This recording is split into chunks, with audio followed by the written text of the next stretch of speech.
No, no, I didn't. I I don't did. fit. I didn't catch up the idea. So how I can make notes? Your answer should be this.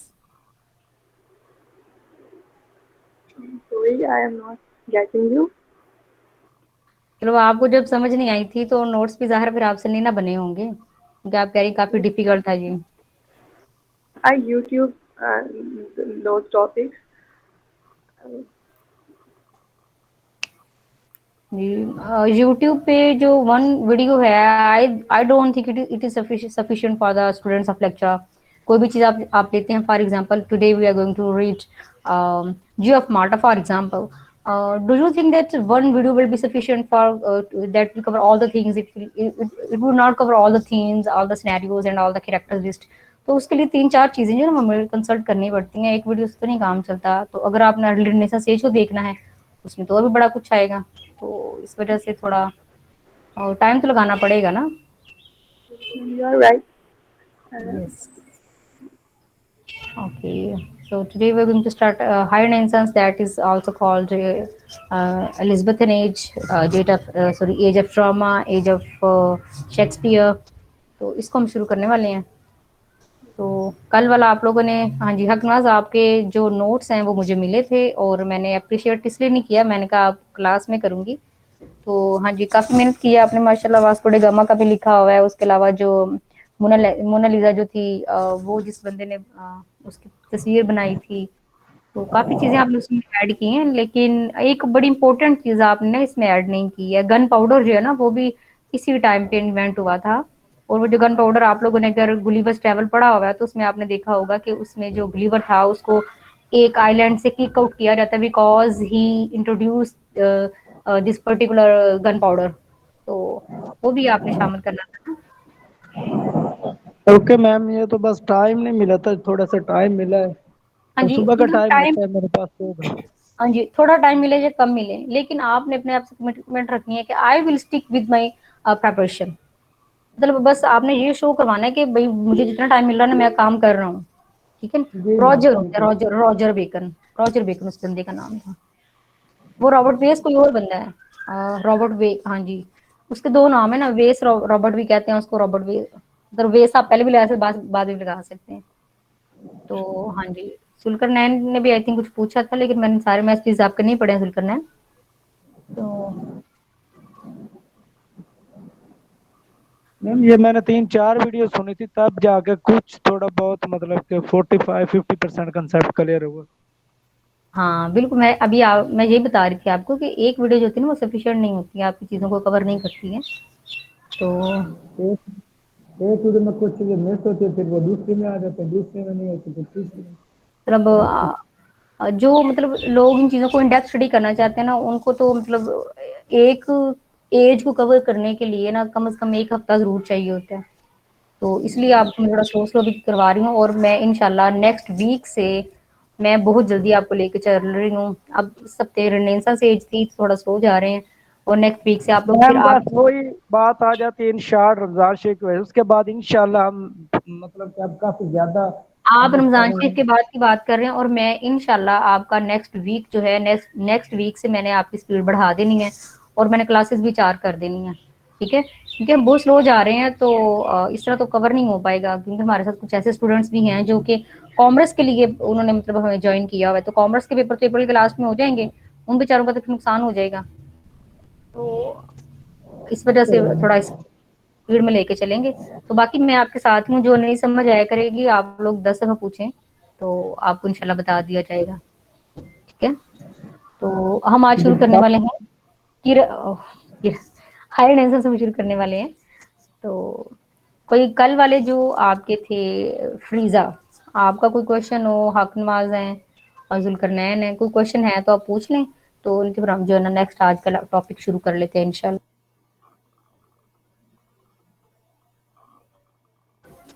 हाँ जी ये बड़ा अच्छा idea, आपको ज़रूर share करनी चाहिए। तो आप कैसे शेयर करेंगे? ग्रुप में शेयर करेंगे या क्लास में शेयर किया करेंगे?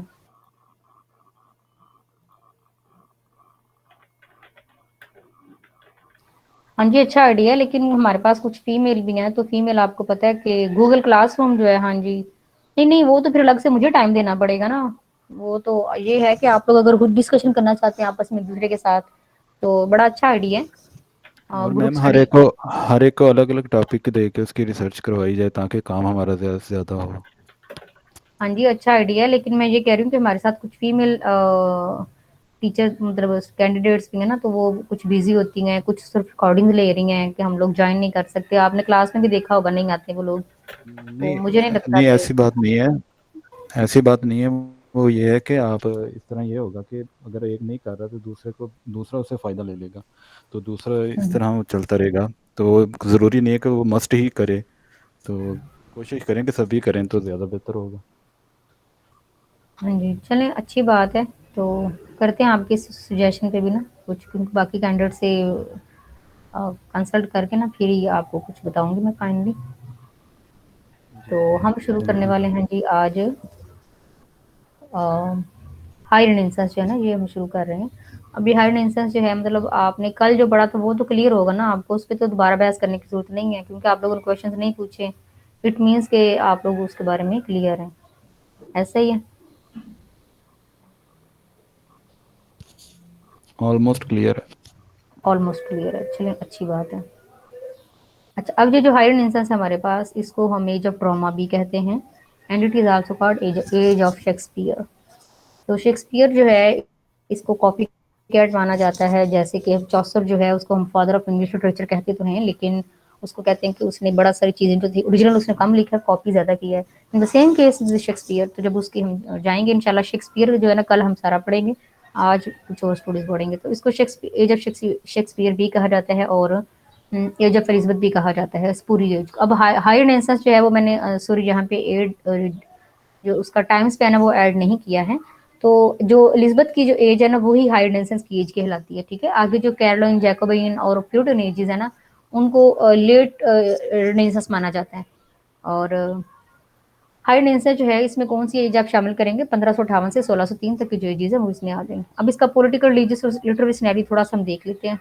तो इसमें जो पॉलिटिकल इसमें जो था, ये हुआ था कि जो हेनरी एट है, उसके बाद आप लोगों ने मतलब कल हमने ट्यूडर्स पढ़े थे, कल 6 ट्यूडर्स थे ना,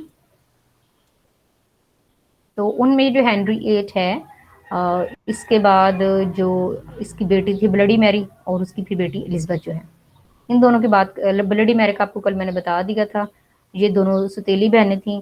अब जो हेनरी एट है, इसने जो एन बोलेन से शादी की थी, और उसकी वजह से उसने जो एक वो एंग्लिकन चर्च भी बनाया था, जो चर्च ऑफ इंग्लैंड भी बनाया था, उसी मतलब ये इसकी जो एलिजबेथ है ना, ये एन बोलेन की और हेनरी एट की डॉटर है। तो जो मैरी ब्लडी है, ये इसकी सॉरी ब्लडी मैरी जो है, ये इसकी सौतेली बहन है, यानी कि दोनों बहनें हैं। और लोग जो इन 5 सालों में बड़े तंग आ गए थे इससे। फिर एलिजबेथ जो है, ये थ्रोन पे आती है। तो इसकी इसने क्या किया कि क्योंकि उस टाइम पे दो किस्म के लोग मौजूद हो गए थे। पहले तो सारा कैथलिक ही था ना, लेकिन उस टाइम पे फिर कैथलिक भी हो गए थे और प्रोटेस्टेंट्स भी हो गए थे। तो इसने फिर एक बड़ा मॉडरेट से वे इख्तियार किया था। इसने दोनों को जो हकूक थे, लोगों को लग रहा था कि ये प्रोटेस्टेंट है। एलिजबेथ जो है ना, इसका क्वेश्चन अक्सर पूछा जाता है कि एलिजबेथ जो थी वो कौन थी। तो बाय फेथ या बाय सेक्ट ये जो थी, ये प्रोटेस्टेंट थी। तो इसने प्रोटेस्टेंट थी, तो इसने बड़ा मॉडरेट से वे इख्तियार किया था। और जब मुल्क में मतलब अमन होगा, अमान होगा, शांति होगी, तो फिर जो है लोगों के लिए मतलब अपने मुल्क का हिसाब लगाएं कि हर तरफ इनाकी है, परेशानियां हैं हर तरफ। तो मतलब जो एक डेवलपमेंट की एनवायरनमेंट है ना, वो बहुत कम है हमारे मुल्क में। तो एलिजबेथ जो थी, जब ये स्टेज वो आती है थ्रोन पे, तो इसने हर जगह जो थी एक बड़ा पुरस्कून सा माहौल कर दिया था। तो इसकी वजह से ही इसने फिर जो थी कॉलोनाइजेशन भी शुरू की। मतलब एक फीमेल होके तो इसने एक बड़े बेहतरीन तरीके से अपना जो टाइम था, ये इसने बड़ा अच्छा गुजारा था। तो ये इसका बड़ा प्रॉस्पेरियस, इसको गोल्डन एज भी कहा जाता है, ठीक है। गोल्डन एज ऑफ लिटरेचर भी इसको कहा जाता है, क्योंकि इसके आने से जो था ना, काफ़ी सारी चीज़ें जो थी लोगों में डेवलप होना शुरू हुई थी। अब ये हमने उसके बाद अब हम जो है आज पढ़ने वाले हैं हायर नेंसस के। ये था पॉलिटिकल, मैंने आपको थोड़ा इसका बता दिया था। रिलीजियस में क्या हुआ था कि इस रिलीजियस में भी इसने दोनों जो लोग थे उनको वो दोनों किस्म के जो सेक्ट्स थे, उन दोनों को इसने बराबर के हकूक दिए थे। तो अब लिटरेरी सिनेरियो जो उसका ये था कि लोग जो थे, चूंकि एक फिजा कायम हो गई थी अमन की, अब लोगों को जो क्लासिकल लिटरेचर भी वापस मिला था, लोग जो थे खुशहाल होना शुरू हो गए थे। तो अब जो था वो लोग जो थे ना, उनका सारा जो जॉनरा था या जो सारा उनकी थीम्स थी, जो सारा अ, उससे पहले लोग जो थे वो रिलीजियस ड्रामा लिखा जाता था, मिस्ट्री प्लेस लिखे जाते थे, वर्नाकुलर थे, मास्क थे, ये सब कुछ था उस टाइम पे। मतलब पिजेंट्स थे जो स्टेजेस हमने पढ़ा था। उसके बाद मूवेबल थे और स्टेशनरी, दो किस्म के थे। अब जो था बाकायदा लोगों को एक स्टेज मिलना शुरू हो गया था, क्योंकि ड्रामा पहले चर्च के अंदर था, चर्च तो प्रॉपर जगह भी चाहिए थी। तो इस टाइम पे जो स्टेजेस थे वो बनना शुरू हो गए। तो जो द लाइन थिएटर है सबसे पहले वो बना था, लेकिन जो था उसमें के वो कोई उसकी जो लोकेशन थी वो इतनी अच्छी नहीं थी, इस वजह से उसको थोड़ा सा क्या कर दिया गया था कि वो इतना कामयाब नहीं हुआ था। तो उसके बाद फिर थोड़ा टाइम गुजरा, एक दो स्टेजेस और बने, और फिर जो एटलीस्ट जो द थिएटर के नाम से जो सबसे पहला जो पॉपुलर जो इनका थिएटर था वो कायम हुआ। ठीक है, उसमें फिर लोगों ने जो था ना, उसके बाद फिर उसने शेक्सपियर ने अपना थिएटर भी लॉन्च किया द ग्लोब के नाम से। उसके अब जो था, जब थिएटर है तो उसमें फिर ऑडियंस थी, उसमें वो जो था रॉयल्टी भी आया करती थी उसको देखने के लिए, बड़े अमीर लोग भी उसमें आते थे, ये सब कुछ हो रहा था। तो फिर प्रॉपर जो था, जो स्क्रिप्ट राइटर्स थे या जो प्ले राइट्स थे वो भी जो थे वो सामने आना शुरू हो गए। ये सारी चीजें जो थी, मतलब बड़ा अच्छा एक सिनेरियो बन रहा था, और ये सब कुछ जो था ये सिटी साइड्स पे हो रहा था। अब हमने जो ये आपको मैंने लास्ट टाइम पे दी थी कुछ स्लाइड्स, और मैंने आपसे पूछा था, आपसे कहा था कि आपने इनको याद करना है। गार्बोडॉक जो है ये थॉमस एक्वाइल जो है, first earl of Dorset please को कहा जाता है, ये यानी कि इसका टाइटल था। तो उस टाइम पे एक और बड़ी इंपॉर्टेंट चीज जो आप लोग याद रखेंगे, मतलब जितने भी राइटर्स थे, either they were in any genre, वो लोग जो थे ना किसी न किसी तरीके से उससे जुड़े होते थे, पॉलिटिशियंस होते थे। अर्ल ऑफ सरी आप देख लें, उसके बाद हेनरी हार्वर्ड है, ये जो फ्रांसिस बेकन है, ये तो सब लोग जो थे ये पॉलिटिशियंस, इनका ताल्लुक होता था रॉयल्टी से, या चिवेलरी वगैरह इनका होता था। तो गार्बोडॉक जो है ये आपने याद रखनी है। ये जो छोटी छोटी चीजें हैं ये आप काम आने वाली हैं। एडमंड स्पेंसर जो है, इसकी जो सबसे पहली पोइम है हम आज पढ़ने वाले हैं, ये आपको नजर आ रही होगी इधर बिल्कुल लेफ्ट कॉर्नर में नीचे। ये इसकी दो important poem, the shepherd's calendar है और एक द फेरी कोइन है। तो आज हम इसको जो फेरी कोइन है ये पहले शुरू करने वाले हैं। अच्छा, मैंने क्या किया कि जिस ऑर्डर में ये राइटर्स लिखे हुए हैं ना, उसी ऑर्डर में मैंने इनकी राइटिंग्स को तरतीब दी है। ठीक है, ताकि आपको थोड़ा सा पता हो कि पहले एडमंड स्पेंसर आता है तो उसकी राइटिंग भी हम पहले पढ़ने वाले हैं। ठीक है, द शेफर्ड्स कैलेंडर जो है ये हम फिलहाल नहीं, मतलब ये नहीं पढ़ेंगे, पीपीएस जो है इसकी डिमांड नहीं करता, पीपीएस जो कोई भी लेक्चरशिप है। तो हम द फेरी कोइन पढ़ने वाले हैं पहले इंशाल्लाह। उसके बाद हम पढ़ेंगे थॉमस किड की कौन सी पोइम, सॉरी, इसका हम ड्रामा पढ़ने वाले हैं, द स्पेनिश ट्रेजेडी, जो पीछे हमने पढ़ा है। द फेरी कोइन ये एक पोइम है, और स्पेनिश ट्रेजेडी हम पढ़ने वाले हैं, ये एक ड्रामा है। ठीक है, उसके बाद हम पढ़ेंगे फ्रांसिस बेकन के कुछ एसेज हैं। तो एसेज के बारे में हम बात करेंगे। एसेज की मैंने कोई स्लाइड नहीं बनाई है, क्योंकि इसमें थोड़ा बहुत जो होमवर्क है वो आपने खुद करना है। ठीक है, तो मैडम उसके ये बाद जो किंग हम, लेयर नहीं पढ़ना, किंग लेयर। नहीं ये किंग लियर है ना, ये उसका थॉमस किड का है, ये वाला नहीं हमने पढ़ना। अगर जो उसका किंग लियर आएगा ना शेक्सपियर का, वो इंशाल्लाह हम पढ़ेंगे। जी ठीक जी, है, सॉरी सॉरी, ठीक है ठीक है। ठीक है। अच्छा, जो थॉमस किड है ना, मैंने ये पता क्यों ऐड किया था, इसलिए ऐड किया था कि स्टूडेंट्स जो है ना उनको पता चले कि थॉमस किड दो हैं, सॉरी किंग लियर दो हैं, एक किड का है और दूसरा शेक्सपियर का है। अब इनके जो स्पेलिंग है ना उसमें फर्क आएगा, जो आप देखेंगे ना उसका शेक्सपियर का, उसके स्पेलिंग LA है। ठीक है, तो चलें जी। तो ये तीन चीजें हम पढ़ेंगे। मैंने तो वैसे मार्लो को भी शामिल किया हुआ है, तो अगर आप लोग इसको डाइजेस्ट कर पाए, मैं कोशिश करूंगी कि जो मार्लो है ना, इसकी भी जो तीनों प्लेज हैं ये भी आपको आज ही पढ़ा दी दें, the zoo of Malta, doctor Foster टेबरलाइन। ठीक है, तो हम शुरू करते हैं अपनी वेरी फर्स्ट पोइम जो है, जो हमारी फर्स्ट राइटिंग है उससे।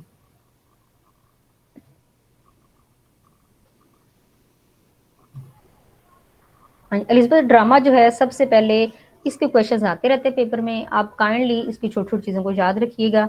सबसे पहले उस टाइम पे जो थीम्स जो डेवलप हुई थी वो आपने याद रखनी है। ये मतलब एक ट्रांजिशन का टाइम जा रहा था ना, पहले आपको पता है कि सारा एक जो व्यू था वो रिलीजियस व्यू था, जो भी कहानी बनानी होती थी वो क्रिश्चियनिटी के हवाले से होती थी। ठीक है, चाहे वो चर्च के अंदर है चाहे वो चर्च के बाहर है, चाहे वो किसी भी उसको परफॉर्म करने वाला कोई भी है, उसकी लैंग्वेज कोई सी भी है, उसका डायलॉग कुछ भी है, लेकिन जो उसकी थीम होती थी वो क्या होती थी, रिलीजियस थीम होती थी, उसमें मोरालिटी सिखाई जा रही होती थी, और जो उसकी थीम्स होती थी वो बाइबल से अडॉप्ट की जाती थी। अब चूंकि लोगों के हाथ क्लासिकल लिटरेचर लगा था तो लोगों को वो बड़ी पसंद आई थी। फिर जो उसकी पोएटिक्स भला किसने लिखी है जो हमारे सिलेबस में भी शामिल है? हाँ जी बताएं आप जुल्करनैन। प्लेटो ने। प्लेटो ने लिखी थी। तो अरिस्टोटल ने क्या लिखी थी? अरिस्टोटल ने पोएटिक्स लिखी थी। हाँ जी अरिस्टोटल ने पोएटिक्स लिखी थी, ठीक है। जी जी। तो आपको तो हमारे सिलेबस में भी शामिल है। तो उधर से लोगों को ना काफी चीजें मिली थी कि हीरो इस तरह का होना चाहिए, वो यूनिटी ऑफ वो पढ़ी एक्शन हुई होनी है। चाहिए। हाँ जी बिल्कुल, मुझे पता है आप लोगों ने पढ़ी हुई है, वो बड़ी इंपॉर्टेंट है। तो वो अब लोगों के हाथ जब लगी तो लोगों ने उससे काफी सारी जो चीजें ना वो ली थी, ठीक है। उसके अलावा जो रिवेंज आपको नजर आ रहा है थर्ड नंबर पे, ये इन्होंने लिया था रोम से।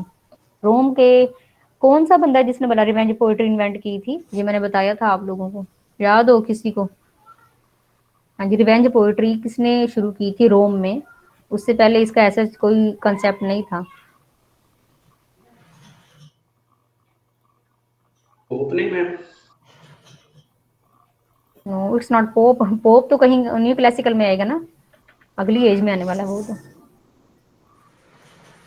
हाँ जी ये मिनंडार ने शुरू की थी। मिनंडार था कि कोई और बंदा था?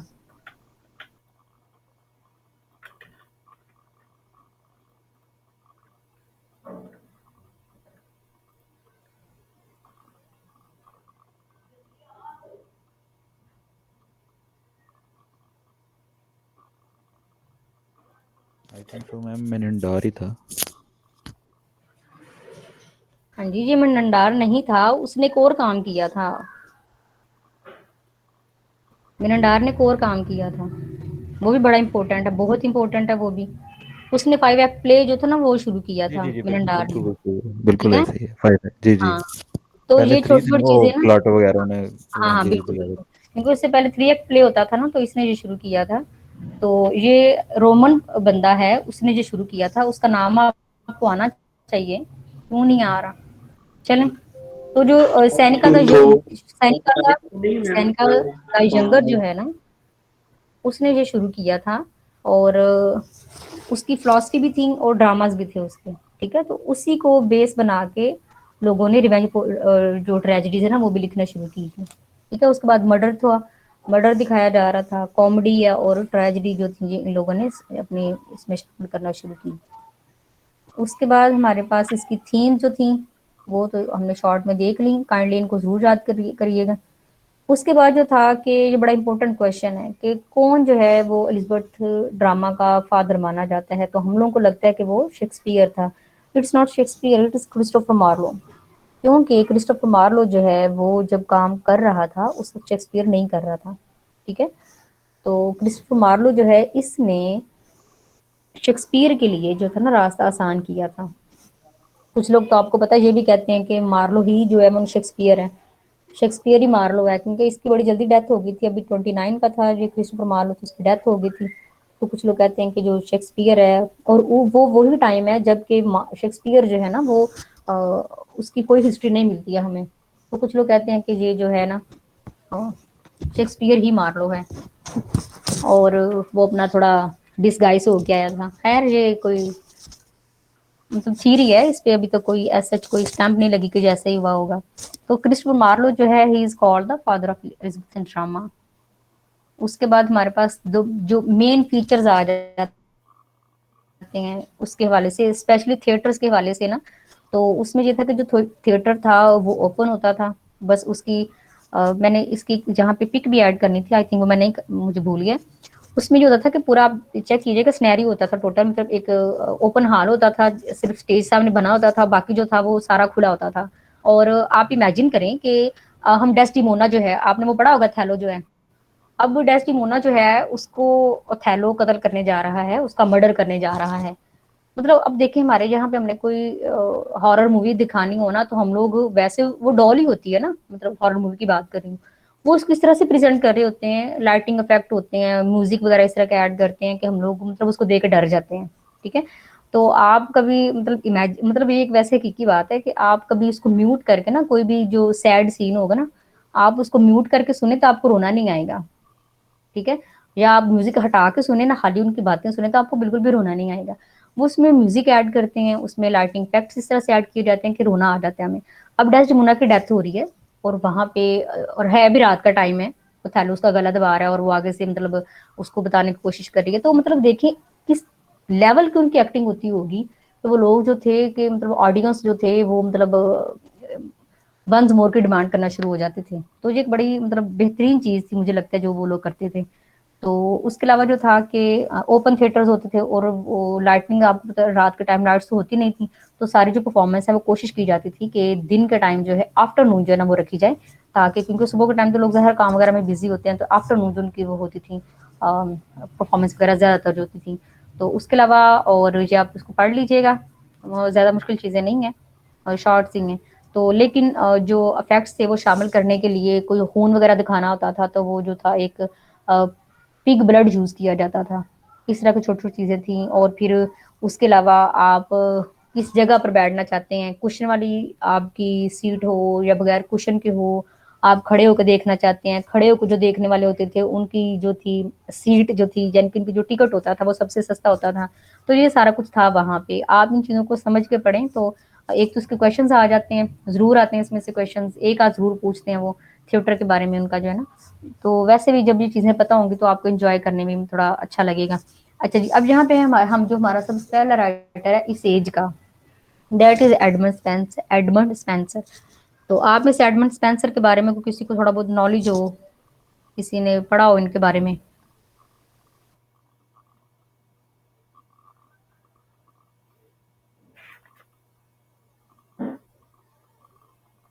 ओके जी, नो वन इज देयर। तो एडमंड स्पेंसर जो है, इनकी मैंने साइड खाली छोड़ी थी, मैं चाह रही थी कि आप इस बंदे की बायोग्राफी पे थोड़ा सा काम करें। जरूरी नहीं कि आप लोग स्लाइड पे मुझे लिख के भेजें, आज हकनवाज ने मुझे वो पेपर पेंसिल पे लिख के भेजा था।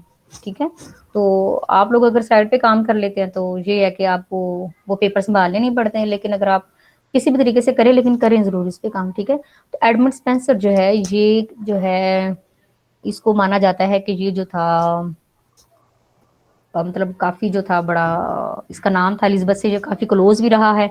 और इसने जो अपनी बुक लिखी थी द फेरी क्वीन, उसके लिए इसको वादा किया गया था कि इसको जो 50 उस टाइम पे इनकी जो करेंसी थी, मुझे उसका नाम अब भूल गए, वो इसको जो ना 1 साल में दिया जाएगा। लेकिन ये कोई भी नहीं जानता कि ये उसको वो कभी वो इसको पेंशन मिली थी या नहीं मिली थी। ठीक है, तो उसके बाद ये जो था 1598 में 1598 में जब 9 इयर्स वॉर हुई थी, तो उसमें क्या हुआ कि इसको इसके घर से बाहर निकाला गया उस वॉर के दौरान, और इसकी आंखों के सामने जो इसका छोटा सा मतलब बेटा था उसको आग में मतलब जला दिया गया था। तो ये एक बड़ी ट्रेजेडी है इसकी लाइफ के हवाले से कि इसने मतलब इस तरह का अपनी लाइफ में एक सीन देखा था। तो उसके बाद जो है इसकी जो हमारी इसने 2 मोस्ट इम्पोर्टेंट पोएम्स लिखी हैं। एक तो इसका द शेफर्ड्स कैलेंडर है, एक आगे पोएम है द शेफर्ड्स गार्लैंड, वो नहीं है। द एडमंड स्पेंसर की है द शेफर्ड्स कैलेंडर, वो आप लोगों ने नाम याद रखना है। वो उसने जो शेफर्ड्स उनका जो होता है ना, उनका एक अलग से कैलेंडर होता है उस हवाले से, जैसे हमारे भी इधर पंजाबी महीने होते हैं, तो वहाँ उनका कोई ऐसा सिस्टम है, उसके बारे में उसने बड़ी एक प्यारी सी पोएम लिखी हुई है। बस नाम याद रखना है आपने इसका। तो हम जो पढ़ने वाले हैं that is Faerie Queene by Edmund Spenser. तो आप ऐसा करें कि इस तरह की जो पोइम्स जो आप लोग पहली दफा देखते हैं ना, उनको उसके राइटर के नाम के साथ बोला करें। आपने देखा होगा मैं जब कोई राइटिंग लिखती हूँ उसके साथ उसके राइटर का नाम लिखती हूँ, क्योंकि बार बार पढ़ने से फिर ये याद हो जाती है। फेरी Queene by Edmund Spencer, Pheri Queene by Edmund Spencer 2-3 दफा पढ़ लें आप। अच्छा, अब ये जो है ये longest poem in English language है। Longest poem in English language कितनी लाइन्स है इसकी? इसकी लाइन्स है 36,000 इसकी लाइन्स है। ठीक है, 36,000 इसकी लाइन्स है। और 36,000 लाइन्स के बावजूद it is a fragment. It is a fragment because Spencer supposed to write 12 books but he composed only 6 poems। तो ज़ाहिर है फिर ये फ्रैगमेंट ही होगा। तो अब ये जो पोएम थी इसमें जो आपको फेरी कॉइन है वो रिप्रेजेंट करती है कॉइन एलिजबेथ को, फेरी कॉइन रिप्रेजेंट करती है कॉइन एलिजबेथ को, ठीक है। तो ये आपने याद रखना, ये क्वेश्चन पूछा जाता है। इसमें एक मेडिटेशन के हवाले से 2 कैंटोज भी हैं, लेकिन वो कैंटोज हमारे सिलेबस में शामिल नहीं है। हमारे सिलेबस में जो शामिल है वो बुक 1 का कैंटो 1 है, बुक 1 का कैंटो 1 है जो हमारे सिलेबस में शामिल है, ठीक है। तो हम इसकी जो सारी बुक्स हैं वो शॉर्ट फॉर्म में एक दफ़ा देख लेते हैं। तो यहाँ पे अजान हो रही है, तब तक आप इसको पढ़ें, मैं 2 मिनट में आपको ज्वाइन करती हूँ इंशाल्लाह।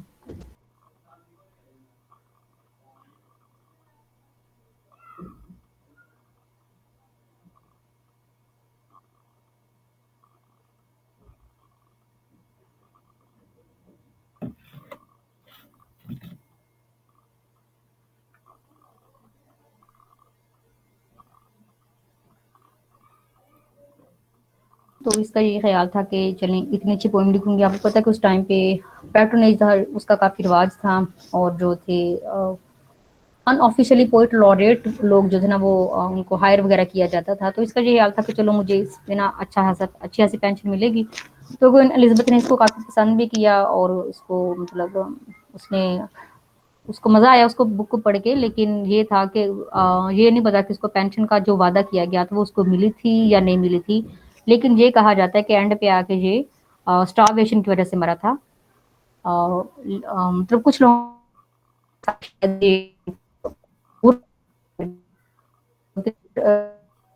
ये है कि इसने काफ़ी बेहतरीन काम किया था। अगर आप में से किसी के पास टाइम हो, आप काइंडली इसको ज़रूर देखिएगा, इसको पढ़िएगा बुक को थोड़ी-थोड़ी करके। वो मतलब एक बड़ा मज़े का लगता है, बहुत अच्छा लगता है। आप ज़ाहिर बुक तो नहीं पढ़ सकते ना 36,000 लाइन्स वाली, लेकिन आपने इसकी समरी ज़रूर पढ़िएगा।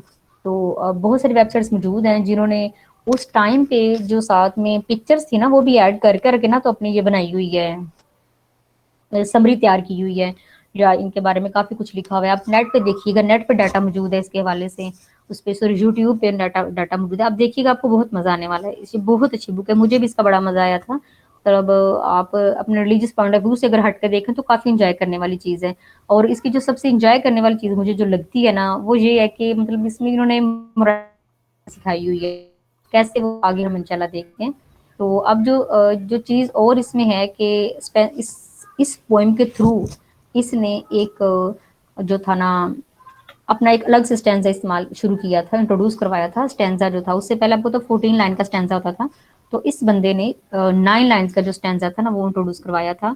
तो उसकी राइमिंग स्कीम तो याद करने की जरूरत नहीं है, लेकिन आप ये याद रखिएगा कि इसमें लाइन्स कितनी होती थी, इसमें 9 लाइन्स होती थी, ठीक है। बस ये चीज़ पूछी जाती है अक्सर।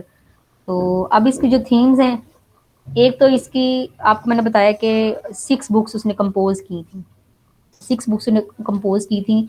1590 में इसकी जो पहली 3 बुक्स हैं वो पब्लिश करवाई गई थी। फिर 1596 में इसकी जो नेक्स्ट 3 बुक्स हैं वो पिछली 3 बुक्स के साथ कंपोज करके मिला के वो पब्लिश करवाई गई थी। कुछ लोग कहते हैं कि दोनों इकट्ठी की गई थी, कुछ लोग कहते हैं कि हाल सिर्फ नेक्स्ट 3 जो थी ना वो इंट्रोड्यूस करवाई गई थी। तो लेकिन ये है कि इसकी पहली 3 जो थी 1590 में, और अगली जो 3 है वो 1596 में। 6 साल के बाद जो है, 6 साल के बाद इसकी नेक्स्ट 3 बुक्स आई थी। तो देखिए कि उसने 3 बुक्स लिखने में 6 साल लगा दिए, तो कुछ तो बात होगी ना उसमें। अच्छा, अब ये जो इसकी थीम्स हैं 6 बुक्स की, हर बुक की ना एक थीम है, हर बुक की एक थीम है। तो ये थीम जो है ये आप याद रख लें, किसी पेपर वगैरह पे लिख लें। तो जो इसके अलावा जो थीम है वो ये इसके आपको नजर आएंगी। इसमें प्रोटेस्टेंटिज्म आपको पता उस टाइम पे रूज पे था, डिसेप्शन था, lies, love, role of women. इसमें रोल ऑफ वुमेन, वुमेन इसमें काफ़ी ज़्यादा दिखाई गई हैं किसी ना किसी कैरेक्टर में। तो उसके अलावा इसकी जो बुक 1 है थोड़ी सी हम देख लेते हैं, बहुत शॉर्ट सॉरी लॉन्ग में नहीं जाएंगे। इसमें जो हीरो है ना इस बुक का, अच्छा हर बुक का एक हीरो है, प्रोटैगनिस्ट है, वो किसी ना किसी क्या उस कैंपेन पे जा रहा है। कोइन जो है आपको पता है कि उस टाइम पे नाइट्स होते थे। नाइट क्या होते थे कि वो जो रॉयल होता था, जो कोर्ट होता था, वो उनको किसी न किसी मिशन पे भेजता रहता था। तो रेड क्रॉस जो है इसको मिशन मिला है कि इसने एक जो कोइन है यूना, सॉरी यूना जो है ये कोइन नहीं है, कौन समझ लें आप या प्रिंसेस समझ लें, इसको ना उसमें छुड़ाना है और उसके बाद फिर इससे शादी हो जाएगी।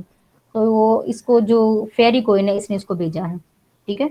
अब ये जो रेड क्रॉस है ये शो करवाता है होलीनेस को।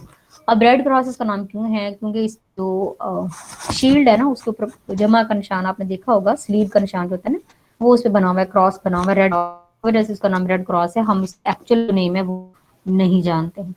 बुक 1 का जो हीरो है, जो हमारा प्रोटैगनिस्ट है, दैट इज सर गोइन, ये टेम्परनेस को शो करवाता है।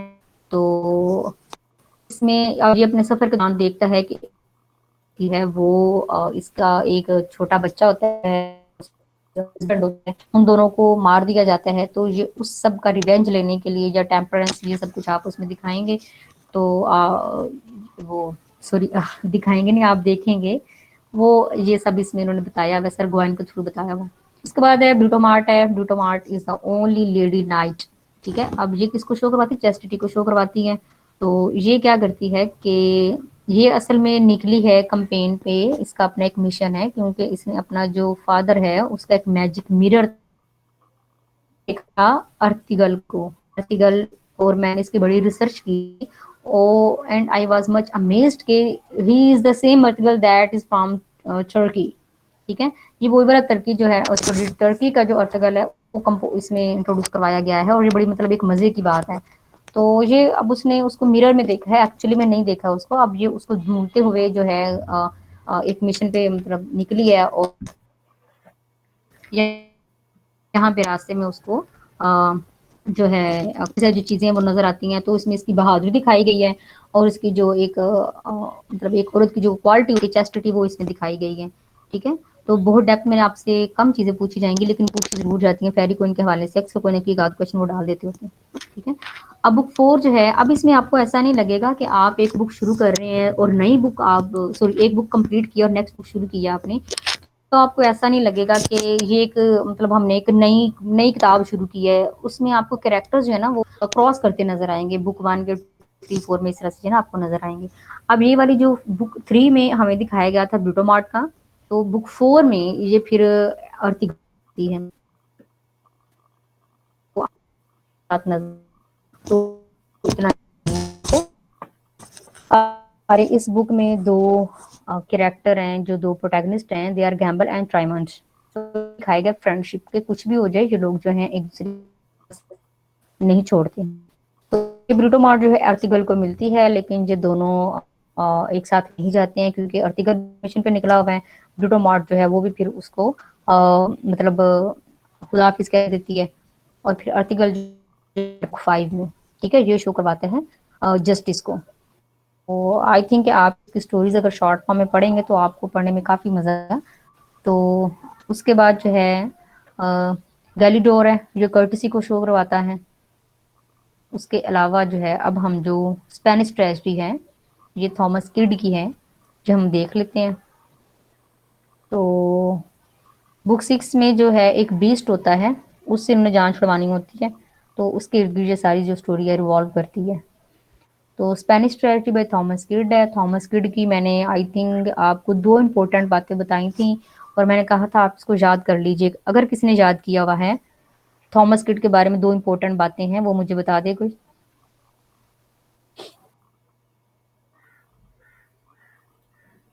थॉमस किड के बारे में 2 इंपॉर्टेंट बातें मैंने कहा था आप याद रख लें, किया हो किसी ने याद?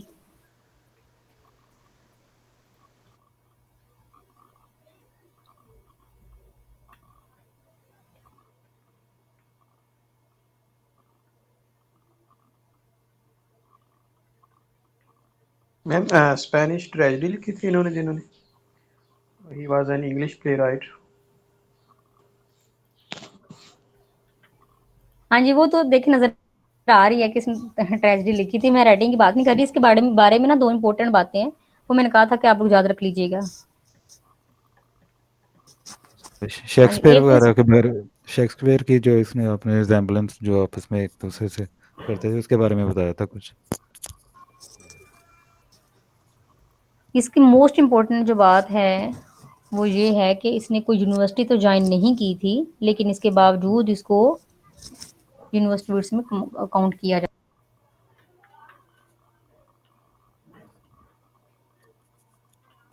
तो अच्छा, इसकी जो स्पेनिश ट्रेजेडी है उसका जो सेकंड नेम है हरनोमियो इज मैड अगेन, एंड ये इसका दूसरा नाम है।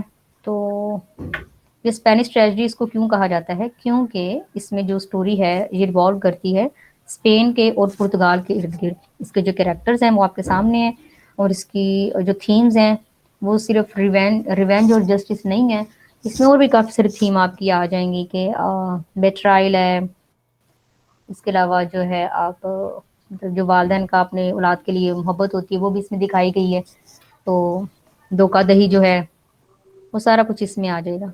ठीक है, तो अब इसको जो कैरेक्टर्स हैं, बेल एम्प्रिया है, मतलब ये हमारी हीरोइन है, हेनोमियो है ये जो है उस टाइम का जो रॉयल जज आप कह लें, लोरेंजो।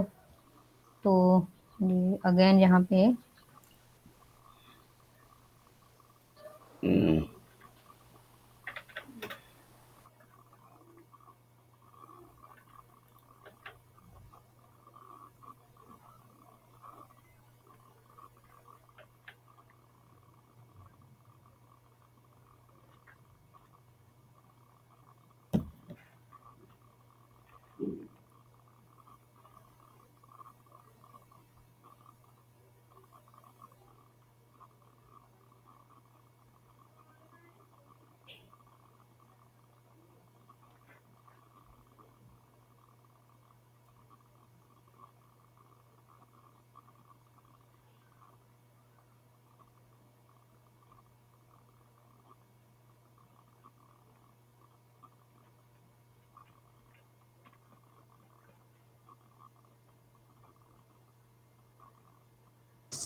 अच्छा, बेल एम्पिरिया जो है ये हमारी हीरोइन है।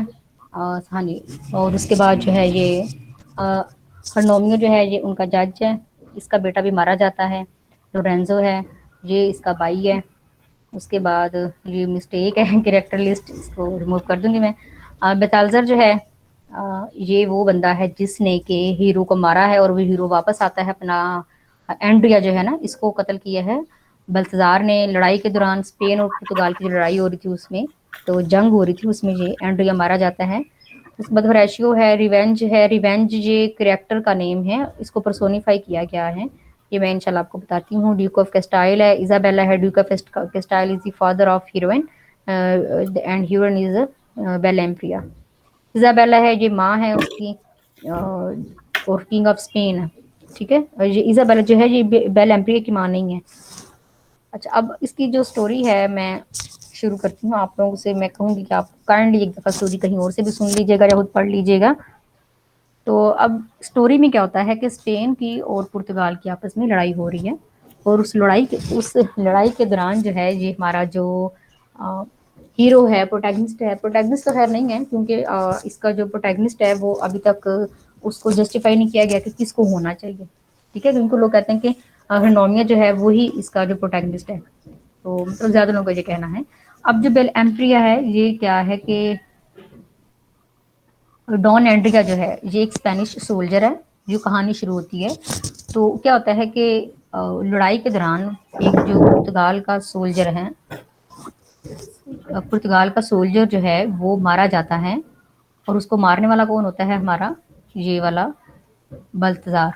ठीक है, और जो बल्तजार है जो वायसराय का बेटा है।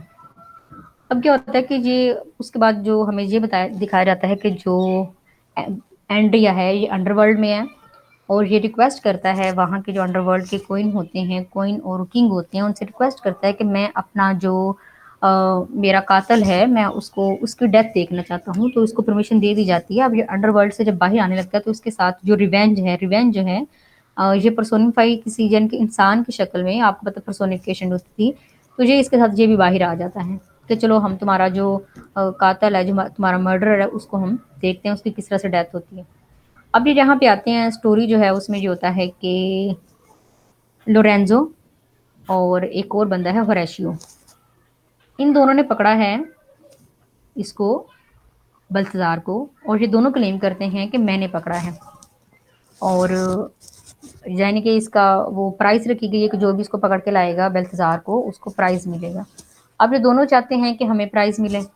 इसी दौरान क्या होता है कि जो स्पेन होता है, किंग का जो स्पेन का जो किंग होता है वो ये फैसला करता है कि जो बेल एम्प्रिया है उसकी शादी करवा दी जाएगी बल्तजार से, ठीक है, ताकि जो स्पेन की और पुर्तगाल की लड़ाई हो रही है वो जो है उसको एंड किया जा सके। लेकिन बल्तजार जो है, सॉरी, जो बेल एम्प्रिया है वो अब ज़ाहिर है अभी पहले ही सैड है कि यानी कि उसका जो मतलब फियांसी था उसकी डेथ हो चुकी है और शादी भी उसी से करवाई जा रही है जो कि उसका मर्डर है। तो ये एक बड़ी टफ कंडीशन है इसके लिए। तो उसमें फिर क्या होता है कि ये ऐसा नहीं चाहती है। अब यहाँ पे जो है कि एक ये इन दोनों के क्लेम की वजह से इसको अभी बेल्तजार को उसमें सेल में डाल दिया जाता है कि तुम्हारा जो फैसला है बड़ी जल्दी किया जाएगा। लेकिन इसका जो भाई है लोरेंजो वो मिल जाता है बेल्तजार के साथ और वो उसको कहता है कि हम क्या करेंगे, मेरी बहन की शादी तुमसे ही होगी।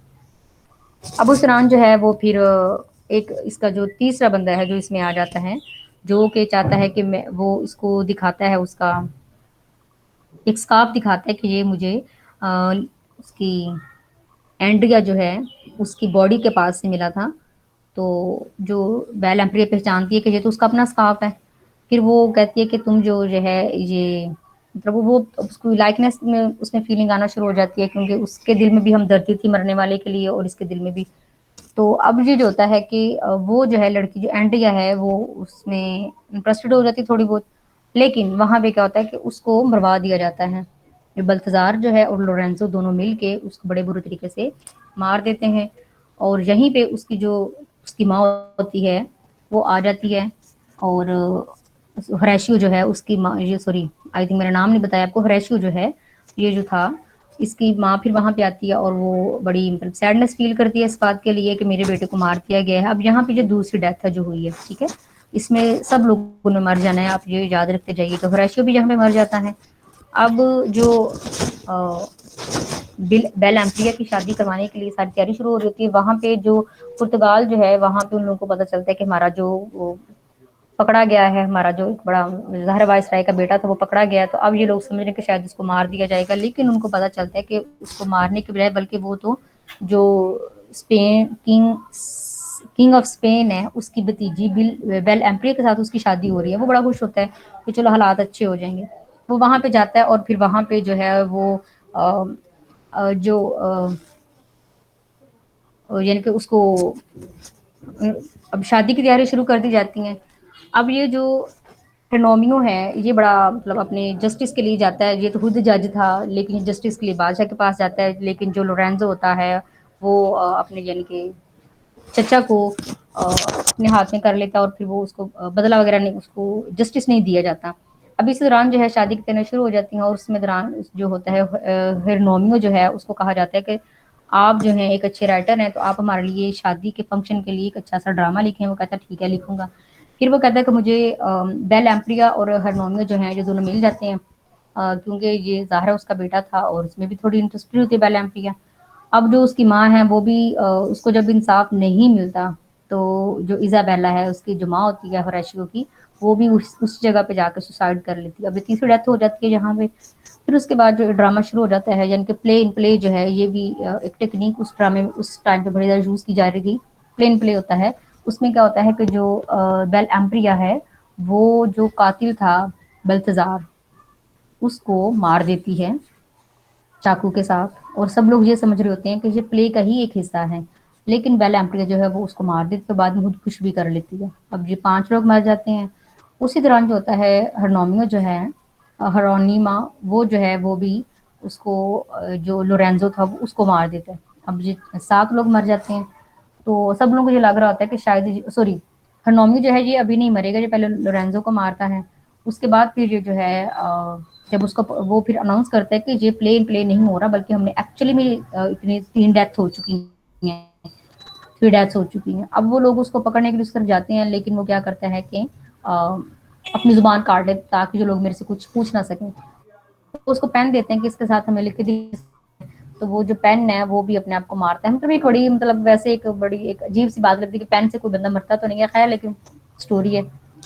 तो वो भी इस तरह इसकी भी डेथ हो जाती है और तकरीबन तमाम के तमाम जो इम्पोर्टेंट फिगर्स थे वो यहाँ पे उनकी डेथ हो जाती है। तो स्पेनिश ट्रेजेडी का मतलब ये है कि स्पेन में जो सब कुछ हो रहा था इसकी जो सेटिंग है वो सारी स्पेन की है, ठीक है। तो 1982 में इसको फर्स्ट टाइम लंदन का जो नेशनल थिएटर है वहाँ पे इसको परफॉर्म किया गया था। तो रिवेंज ट्रेजेडी ये हम सैनिका द जंगर से इसका कंसेप्ट लिया गया था। और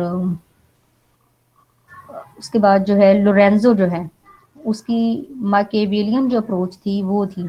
मैकियावेलियन अप्रोच क्या होती है कि आपने वो जो इटालियन आप लोगों ने पढ़ा होगा बंदा जिसने द प्रिंस लिखी थी, उस प्रिंस में उसने कहा था कि आप अपने स्टेट को चलाने के लिए आपको अगर लोगों को मारना भी पड़े तो आप मार सकते हैं। तो यही वाली अप्रोच जो है वो यहाँ पे इस्तेमाल की गई थी। ठीक है, तो ये इसकी एक शार्ट सी बिल्कुल शार्ट सी मैंने आपको इसकी स्टोरी बता दी है। उसके बाद इसकी जो थीम्स हम देख चुके हैं। क्रिस्टोफर मार्लो जो है, क्रिस्टोफर मार्लो के हम प्ले शुरू करने वाले हैं। आई थिंक ये पहले हमें पढ़ लेना चाहिए। फ्रांसिस बेकन जो है ना इसको पढ़ लेना चाहिए, क्योंकि ये जो है ना ऑर्डर में पहले इसका नाम आता है ना, फ्रांसिस बेकन पहले आता है, उसके बाद फिर जो है ना ये आता है क्रिस्टोफर मार्लो। चलें, तो फ्रांसिस बेकन जो है इसकी ज़्यादातर जो है ना टेक्स्ट ही पूछी जाती हैं कि इस टेक्स्ट का क्या मतलब है, और इस टेक्स्ट में ये जो टेक्स्ट है इसकी किस ऐसे से ली गई है। इतनी दो चार चीज़ें पूछी जाती हैं, बहुत डिटेल में नहीं पूछा जाता। तो आप लोगों ने यकीनन इसके एसेस पढ़े होंगे। आपके क्या व्यूज़ हैं इसके एसेस के बारे में, या आपको क्या समझ आई थी इनकी कभी जब आप पढ़ रहे थे? कोई आप में से कोई बताएगा?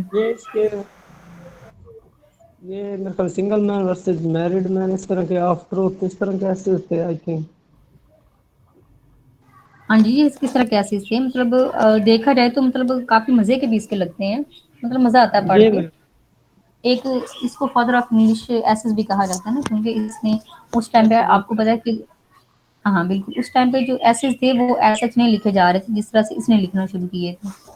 ठीक है, तो फ्रांसिस बेकन जो है, हाँ जी, इसके पहले हम शॉर्ट सी बहुत शॉर्ट सी इसकी हम एक थोड़ी सी वो देख लेते हैं, बायोग्राफी देख लेते हैं, फिर इसके जो एसेस हैं वो हम देख लेते हैं। ठीक है, तो चलिए, फ्रांसिस बेकन जो है ये सिर्फ एक ऐसे राइटर नहीं था, ये एक प्रोज राइटर नहीं था, बल्कि ये एक साइंटिस्ट भी था, पॉलिटिशियन भी था, फिलोसोफर भी था, और इसको क्रिएटर ऑफ एम्पिरिज्म भी कहा जाता है, और लॉयर था। इसके नाम के साथ सर लगता है, सर फ्रांसिस बेकन। ठीक है, सर लगता है। सर आपको पता नाइट जो होते थे उनको कहा जाता था। अटॉर्नी जनरल भी था, लॉर्ड चांसलर भी था, तो बड़ा कुछ था ये बंदा। और अगर इसकी राइटिंग्स इस तरह की हैं तो ये बंदा डिजर्व करता है। इसकी राइटिंग पढ़ के मतलब बंदा एंजॉय करता है, बोर नहीं होते। आमतौर पे जो एसेस होते हैं वो मतलब बड़े रूखे फीके होते हैं, लेकिन इस बंदे ने कमाल का लिखा है। तो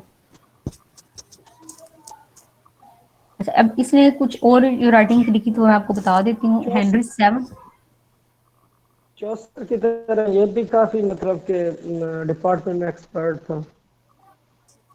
हाँ जी बिल्कुल, लेकिन ये मुझे उससे ज्यादा ऑथेंटिक लगता है, क्योंकि उसने चीजें को कॉपी बड़ा किया था, लेकिन इसमें ओरिजिनलिटी जो है ना वो ज्यादा नजर आती है इसमें। तो ये बड़ी अच्छी बात है कि उसमें हकनवाज भी आप जो है काफी ना चीजों को क्या,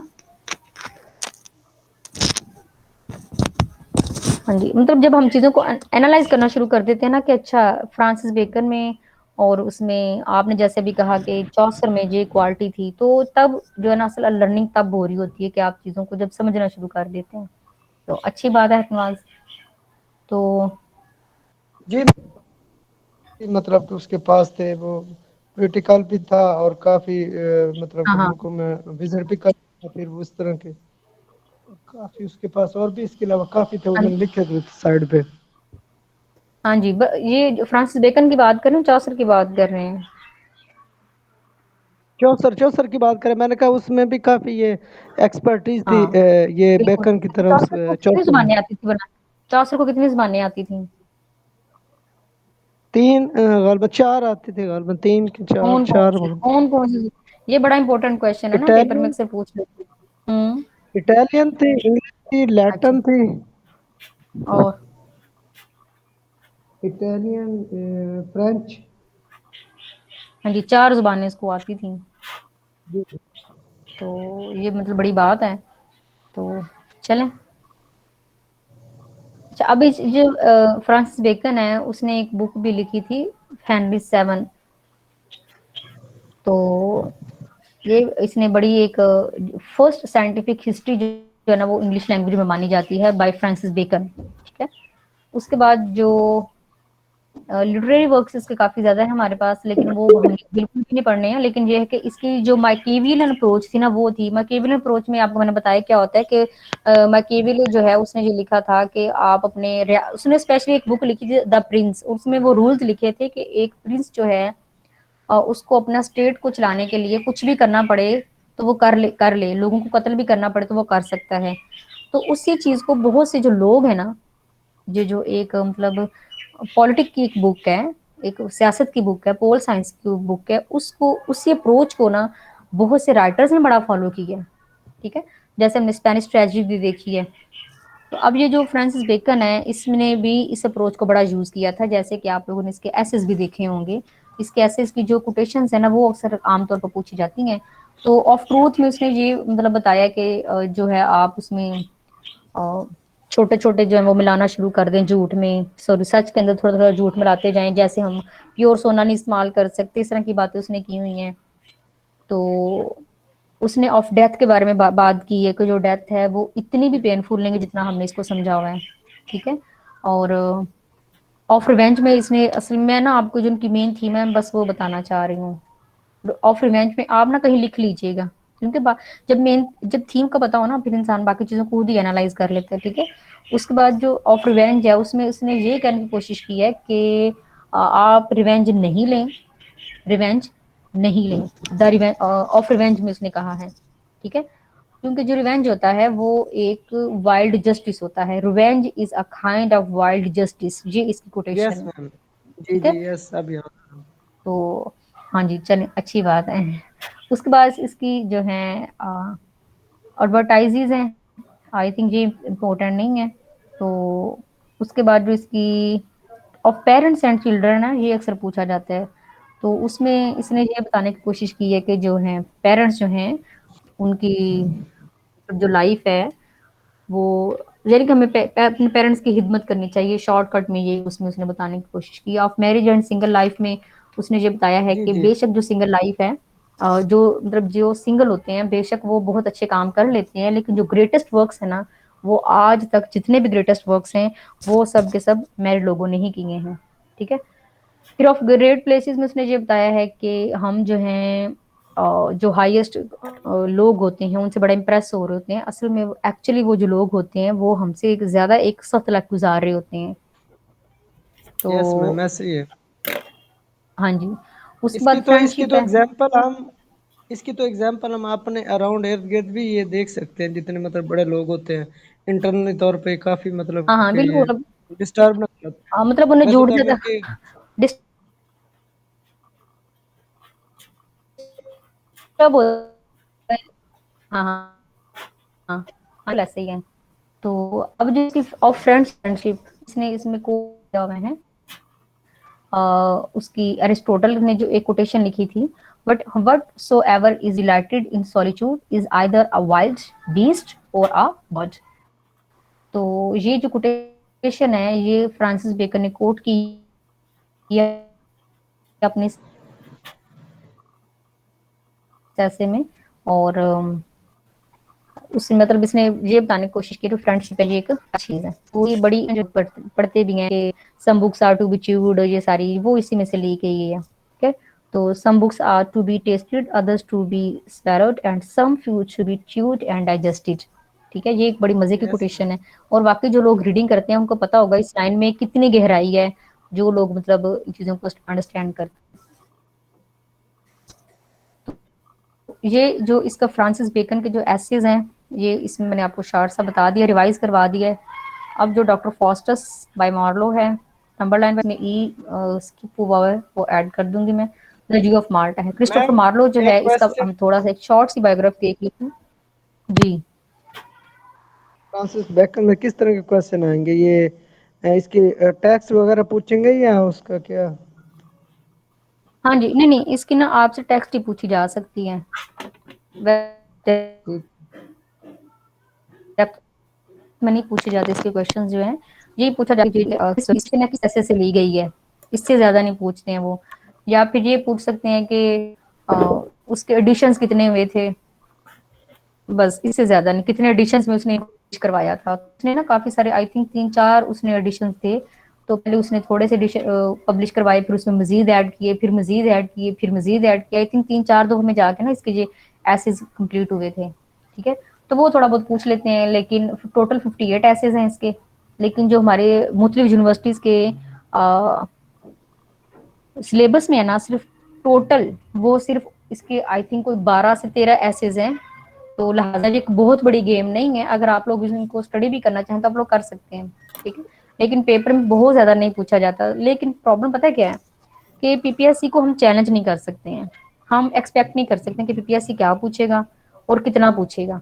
तो मतलब बंदा फिर जो है ना एक फुल फ्लेज में रह के तैयारी करनी पड़ती है, कि अंडरस्टैंडिंग करके तैयारी करनी पड़ती है, कि अगर कुछ इस तरह का सवाल आ भी गया तो हमने उससे मिलता जुलता कुछ तो पढ़ा हो ना।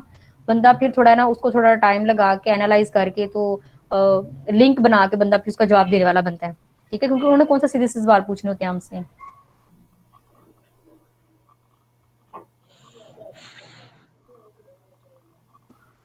अच्छा, अब जो इसकी क्रिस्टोफर मार्लो जो है, इसकी बायोग्राफी में क्या आएगा कि कहा जाता है कि जो मार्लो है, might be very possible that he was an atheist.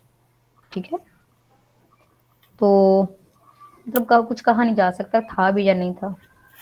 ठीक है, और इसको कहा जाता है अ ट्रू चाइल्ड ऑफ। मैंने जुल्करनैन आप लोगों का ना मैंने ये किया हुआ है, जितने भी चीज़ें डिमांड की जाती हैं उन सब की मैंने स्लाइड्स बना दी हैं। अगर मैं जितने मेरे पास अपने नोट्स हैं जो मैंने पढ़ा हुआ है, अगर मैं सब कुछ ऐड करूंगी तो आपकी एक टॉपिक के लिए 3-3 स्लाइड्स बन जाएंगे। ठीक है, तो मैंने उनमें से बड़े देखभाल के, चलें रिकॉर्डिंग तो हो रही है ना, रिकॉर्डिंग में फिर उसको पता चल जाएगा। उसमें यह है कि मैंने ऑलरेडी यही कोशिश की है कि जो चीज़ें पीपीएससी पूछता है वही शामिल करूँ इसमें। ठीक है, क्योंकि अदरवाइज नोट्स तो बहुत ज्यादा होते हैं हमारे पास। जाहिर जो टीचर पढ़ा रहे होते हैं उनके पास तो ढेर लगा होता है ना चीज़ों का। तो मैंने उसमें से देखते कि सिर्फ वो चीज़ें शामिल की हैं जो पीपीएससी पूछ रहे हैं। आप काइंडली इनको कम अज कम ना स्किप करें। इसको स्किप करेंगे तो इनको फिर तो आपको कुछ भी नहीं आपके पास बचेगा ना। तो वही चीज़ें जो पीपीएससी पूछ रहे हैं। अब क्रिस्टोफर मार्लो जो है, इसकी शॉर्ट सी बायोग्राफी, मतलब इसको हर बंदे ने पढ़ा होगा। I think everyone knows something about him. तो ये कैंटरबरी में पैदा हुआ था। कैंटरबरी आपको पता है कैंट में है, और कैंट ये वही एरिया है जहाँ पे सबसे पहले क्रिश्चियनिटी को जो था वो शुरू किया गया था। ठीक है, तो इसका फादर जो है वो कैबलर था, लेकिन मैं जो मार्लो है उसको उसने बहुत अच्छा पढ़ाया। तो ये जो फादर क्या काम करता था, उसकी माँ क्या थी, अक्सर ये पूछ लेते होते हैं ना। मतलब देखो, अब हर बंदे को पता है क्रिस्टोफर मार्लो कौन था। अब वो क्या करेंगे, क्रिस्टोफर मार्लो के बाप का पूछ लेंगे, उसकी माँ का पूछ लेंगे। तो वो कोई नोटेबल वर्क था उनका तो। ठीक है, तो क्रिस्टोफर मार्लो का जो फादर था ही वाज अ कॉबलर, लेकिन उसने अपने बच्चे को बड़ी अच्छी तालीम दिलवाई, और किंग्स स्कूल जो है कैंटरबरी में, वहां पे इसको एडमिट करवाया गया। ठीक है, और वहां पे इसने क्या पढ़ा, थियोलॉजी पढ़ी और एंशिएंट लैंग्वेजेस उसने पढ़ी थी। और कैम्ब्रिज यूनिवर्सिटी जो है ये इसने वहां इसने मास्टर्स की डिग्री कंप्लीट की, और कैम्ब्रिज यूनिवर्सिटी से इसने पढ़ा था, क्योंकि हमने पढ़ा कि he is one of the university wits. तो ये कैम्ब्रिज से इसने पढ़ा था। और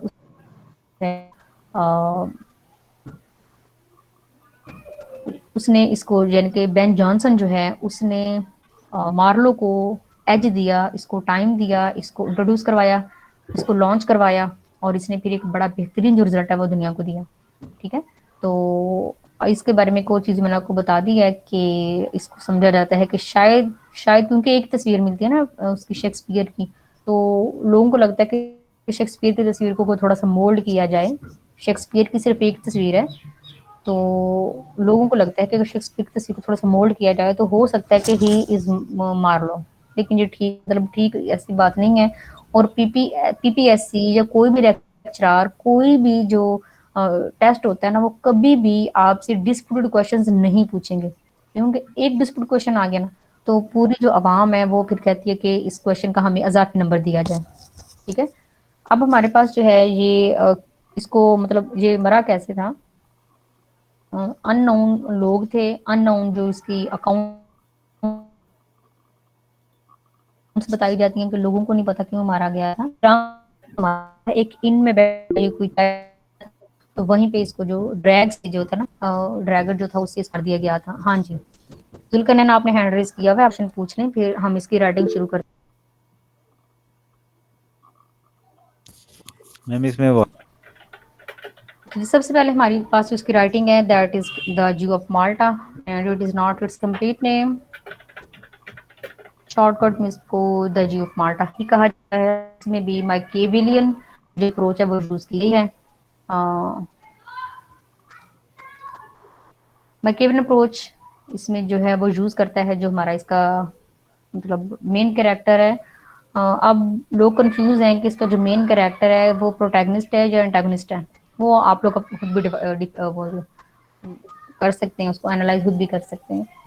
अब इसकी जो स्टोरी है उसमें क्या होता है कि सबसे पहले जो द ज्यू ऑफ माल्टा है ये लिखा गया था 1579 से 90, 1589 टू 90 के दरमियान ये लिखा गया था। फर्स्ट टाइम इसको परफॉर्म किया गया था 1590 में इसको परफॉर्म किया गया था, and it is a revenge tragedy again. पहले हमने स्पेनिश ट्रेजेडी पढ़ी है और अब ये है हमारे पास द ज्यू of Malta, it is also a revenge tragedy. ठीक है, और इसमें जो सेटिंग है वो रखी गई है माल्टा की। माल्टा असल में एक आइलैंड है मेडिटेरियन सी में। आपने माल्टा का नाम सुना होगा, बर्रे सगीर से भी एक जो हमारे कुछ लोगों को वहां पे ना नजरबंद कर दिया जाता था जब अंग्रेज यहाँ पे आए थे। अब स्टोरी जो इसकी शुरू होती है, हमें पहले इसके कैरेक्टर्स देख लेते हैं। अब जो स्पीकर ऑफ प्रोलॉग है इट इज मैकियावेल। मैकियावेल जो है ये आप पता इटली का एक बंदा था। बरबास है जो हमारा जो है हीरो आप कह लेंगे, जो मेन बंदा है। असल में हीरो तो इसको नहीं हम कह सकते, प्रोटैगनिस्ट हम कह सकते हैं। प्रोटैगनिस्ट वो होता है जो कि कहानी को लीड कर रहा होता है। जो हीरो होता है, मतलब अगर हम इडिपस टैक्स की बात करें तो इडिपस टैक्स में जो इडिपस टैक्स है मतलब हम उसको हीरो कह सकते हैं, लेकिन जरूरी नहीं कि हर कहानी में कोई हीरो हो। कोई ना कोई लीड करने वाला जो होगा उसको हम प्रोटैगनिस्ट कहते हैं। तो ये जो बरबास है ये हमारा प्रोटैगनिस्ट है क्योंकि इसने मेन रोल यहाँ पे किया हुआ है। इसमें एबिगेल है, ये की बेटी है, और ये अपनी बेटी को ही मरवा देता है। थमोर है, ये इसका स्लेव है। ये मतलब इसने काफी सारी जो है ना मर्डर की हैं इसमें। फ्रेंजो है, गवर्नर ऑफ माल्टा है, और डॉन लॉर्डविक है, ये इसका बेटा है गवर्नर का। डॉन मैथियस है, लॉर्डविक का ये फ्रेंड है। मोस्ट इंपोर्टेंट कैरेक्टर मैंने लिख दी, बाकी जो आगे आएगा वो मैं आपको बता दूंगी। ठीक है, अब होता क्या है कि जो सॉरी कैलीमत मैंने इसमें नहीं बताया आपको। कैलीमत वो जो है एक टर्की का टर्किश प्रिंस है। अब वो यहाँ पे आया है माल्टा में और वो इनसे रैंसम लेने आया है। रैंसम आपको पता है कि वो जो फिदिया वगैरह होते थे वो इनसे लेने आया है, क्योंकि आपको पता है कि मुसलमान जो हैं अगर किसी नॉन मुस्लिम स्टेट को वो प्रोटेक्ट करते हैं तो उसके बदले में वो उनसे रैंसम लेते हैं। ठीक है, तो अब वो इनसे लेने 10 सालों से ये लोग अपना जो अपना फिदिया है, जो इनका फाइन है वो पेंडिंग पे जा रहा है। अब वो लोग ना काफी मतलब आकर हो चुके हैं, टर्किश लोग जो हैं कि आप हमें ये पे करें।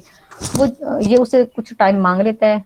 जो फ्रेंड्स है सॉरी फर्नीस जो है ये इनसे टाइम मांग लेता है गवर्नर ऑफ माल्टा जो है कि हम थोड़ा सा टाइम दें तो मैं आपको सब कुछ हम पे कर देंगे। अब ये उल्ट करता क्या है कि टैक्स बढ़ा देता है, यानी कि महंगाई हो जाती है। The same case we are having in our country. तो मतलब अपने जो डेट्स वगैरह होते हैं उनको क्लियर करने के लिए महंगाई की जाती है, तो वहां पे भी ऐसा होता है। और अब वो चाहता है कि बाकी लोगों को तो ना तंग किया जाए, लेकिन जो ज्यूश हैं जो सॉरी जो ज्यूज हैं उनसे जो है ना हम ले लेते हैं, पैसे ज्यादा ले लेते हैं। अच्छा, यहाँ पे ना एक टेक्निक यूज की जाती है, उसका मैंने नाम नहीं लिखा है। वो नाम आप लोगों ने ना अभी सर्च करके दिखाएंगे या मुझे आप लिख के भेजेंगे। तो वो एक होती है, एक टर्म होती है, उसमें क्या किया जाता है कि जो ज्यूज होते हैं उनके साथ नफरत का जो इजहार किया जाता है उसके लिए स्पेशल एक टर्म है। वो टर्म आप लोगों ने मुझे लिख के भेजनी है। ठीक है, ये काम आपने करना है और वो इसकी थीम में भी शामिल होगी। अच्छा, अब क्या होता है कि जो ये चूंकि एक माल्टा जो है क्रिश्चियन स्टेट है, क्रिश्चियन आइलैंड है, तो वहां पे अब जो ज्यूज हैं उनके लिए मतलब उतना अच्छा उनको नहीं समझा जाता। तो तमाम जो ज्यूज होते हैं उन पे इम्पोज कर दिया जाता है, दे हैव टू पे देयर हाफ ऑफ फॉर्चून। तो बाकी लोग दे देते हैं, लेकिन जो बारबास होता है ये कहता है कि मैं क्यों दूं, मैंने बड़ी मेहनत की है, मैंने बड़ा पैसे मेहनत से कमाया, ये वो सब। अब ये जो रिफ्यूज कर देता है, तो अब रिफ्यूज करने पे क्या होता है कि उसकी जो सारी दौलत होती है वो ले ली जाती है, मतलब सजा के तौर पे। अब इसको बहुत गुस्सा आता है कि मैंने इतनी मेहनत की थी, पूरी जिंदगी मैंने लगाई है ये सब कुछ। अब ये क्या करता है कि अपनी जो बेटी होती है एबिगेल, इसको कहता है कि तुमने क्या करना है, एक ये चूंकि हैं तो ज्यूज, लेकिन तुमने डिस्गाइज करना है एज नन, और तुमने जो उनकी होते हैं जो कैंटोस जो उनके होते हैं, जो उनकी गिरजाघर होती हैं, वहां पे तुमने जाना है, और वहां पे तुमने ट्रिक से वो सारी जो मेरी दौलत है वो लेके आनी। वो ऐसे ही करती है, रातों रात वो अपने सारा पैसा वापस ले आती है। तो अब उस दौरान क्या होता है कि इसको पता चल जाता है कि जो फर्नीज का बेटा है लॉडोविक और मैथियस, ये दोनों इसकी बेटी में इंटरेस्टेड है। तो ये एक ट्रिक करता है, एक मतलब चाल चलता है, जिससे इन दोनों को आपस में मरवा देता है। वो मरवाता कैसे है कि इथामोर जो है ये इसका स्लेव है, और ये स्लेव इसने अभी भी मार्केट से खरीदा है। तो इसको ये लेटर देता है, कुछ इस तरह के लेटर्स देता है कि दोनों दोस्त होते हैं, लॉडोविक और मैथियस, ये दोनों एक दूसरे के दुश्मन बन जाते हैं। तो और ये दोनों जो हैं, दोनों ही जो हमारी एबिगेल हीरोइन है उसको दोनों ही मतलब गेन करना चाह रहे हैं, लेकिन इन दोनों की ट्रिक की वजह से अपनी बेटी को जो यूज करता है। पहले तो ये जो होता है लॉडोविक को खुद ही अपनी बेटी की तरफ रागब करवाता है, तो एनकरेज करता है, और अब खुद ही क्योंकि ये चाहता है कि जो फर्नीस जो है इससे जो बदला लेना चाहता है, तो लिहाजा उसके लिए एक बड़ा अच्छा मौका था। अब जो लॉडोविक है उसको उसको ये मरवाना चाहता है ताकि जो फर्नीस जो है, जो गवर्नर है, उसको दुख पहुंचे। तो अब जो मैथियस है, इसकी जो बेटी है एबिगेल, वो अब इसकी तरफ जो है वो इंटरेस्टेड हो चुकी है, दूसरे लड़के की तरफ। अब इन दोनों को वो ट्रिक के थ्रू मरवा देता है, लेटर्स वगैरह इनके पहुंचाता है उल्टे। इस तरह से दोनों एक दूसरे के राइवल बन जाते हैं। और फिर अब यहाँ पे उसके बाद क्या होता है कि जो एबिगेल है, अब इसको ये नहीं करना चाहिए था, जो बराबास है इसको ये काम नहीं करना चाहिए था। अब जो एबिगेल है उसको बहुत गुस्सा आता है कि मेरे बाप ने ये मेरे साथ क्या किया है, मैंने अपने बाप के लिए मतलब इतना बड़ा रिस्क लिया, अपनी जान मैंने दाव पे लगाई थी। अब ये सच में ना क्रिश्चियन हो जाती है और ये नन बन जाती है। अब इसके बाप को बड़ा गुस्सा चढ़ता है कि मेरी बेटी जो है वो मुझे धोखा दे रही है। तो ये क्या करता है, खाना भिजवाता है। तो उस खाने में यानी एबिगेल भी और बाकी जितनी भी नन्स होती हैं वहां पे, वो सारी खाना खाती हैं, और वो खाने में जहर होता है, ये मर जाती हैं। एबिगेल जो होती है वो मरने से पहले पहले अपने बाप के जितने भी उसके वो राज होते हैं वो सारे फाश कर देती है कि किस तरह मैंने नन बन के सारा सोना वगैरह आपसे लिया। अब जो दो फ्रायर जो होते हैं उनको भेजा जाता है इसके पास, बराबास के पास भेजा जाता है सारी तफ्तीश करने के लिए। अब ये बड़ा मतलब एक नंबर का चालाक बंदा है। ये क्या करता है कि उनसे कहता है कि ठीक है, मैं जो जितने भी सारे उल्टे काम किए मैं उन सबको कन्फेस करता हूँ, और अब मैं उन सब से तौबा करना चाहता हूँ। तो लिहाजा क्या किया जाए कि मुझे जो है एक मौका दिया जाए, मैं आप दोनों में से किसी एक फ्रायर की जो है वो कंटोनमेंट जो है वो मैं इसका ज्वाइन करूंगा, तो अपनी जो सारी दौलत है वो मैं इसको दूंगा। ये काफी ज्यादा अमीर था, इसके पास सोना बड़ा ज्यादा था।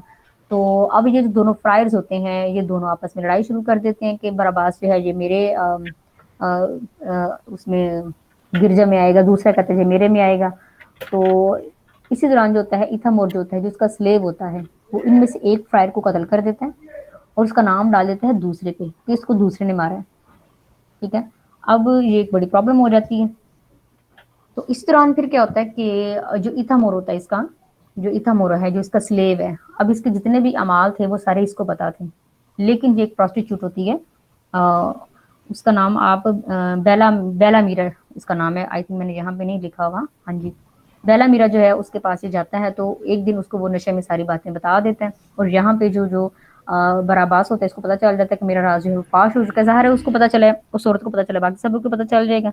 अब वो क्या करता है कि एक डिस्गाइज में जाता है वहां पे और उनमें जहर मिला के उन सबको भी मार देता है। वहां पे उन सबकी डेथ होने ही वाली होती है, लेकिन उससे पहले ही वो जाके कोर्ट में सारी चीजें बता देते हैं।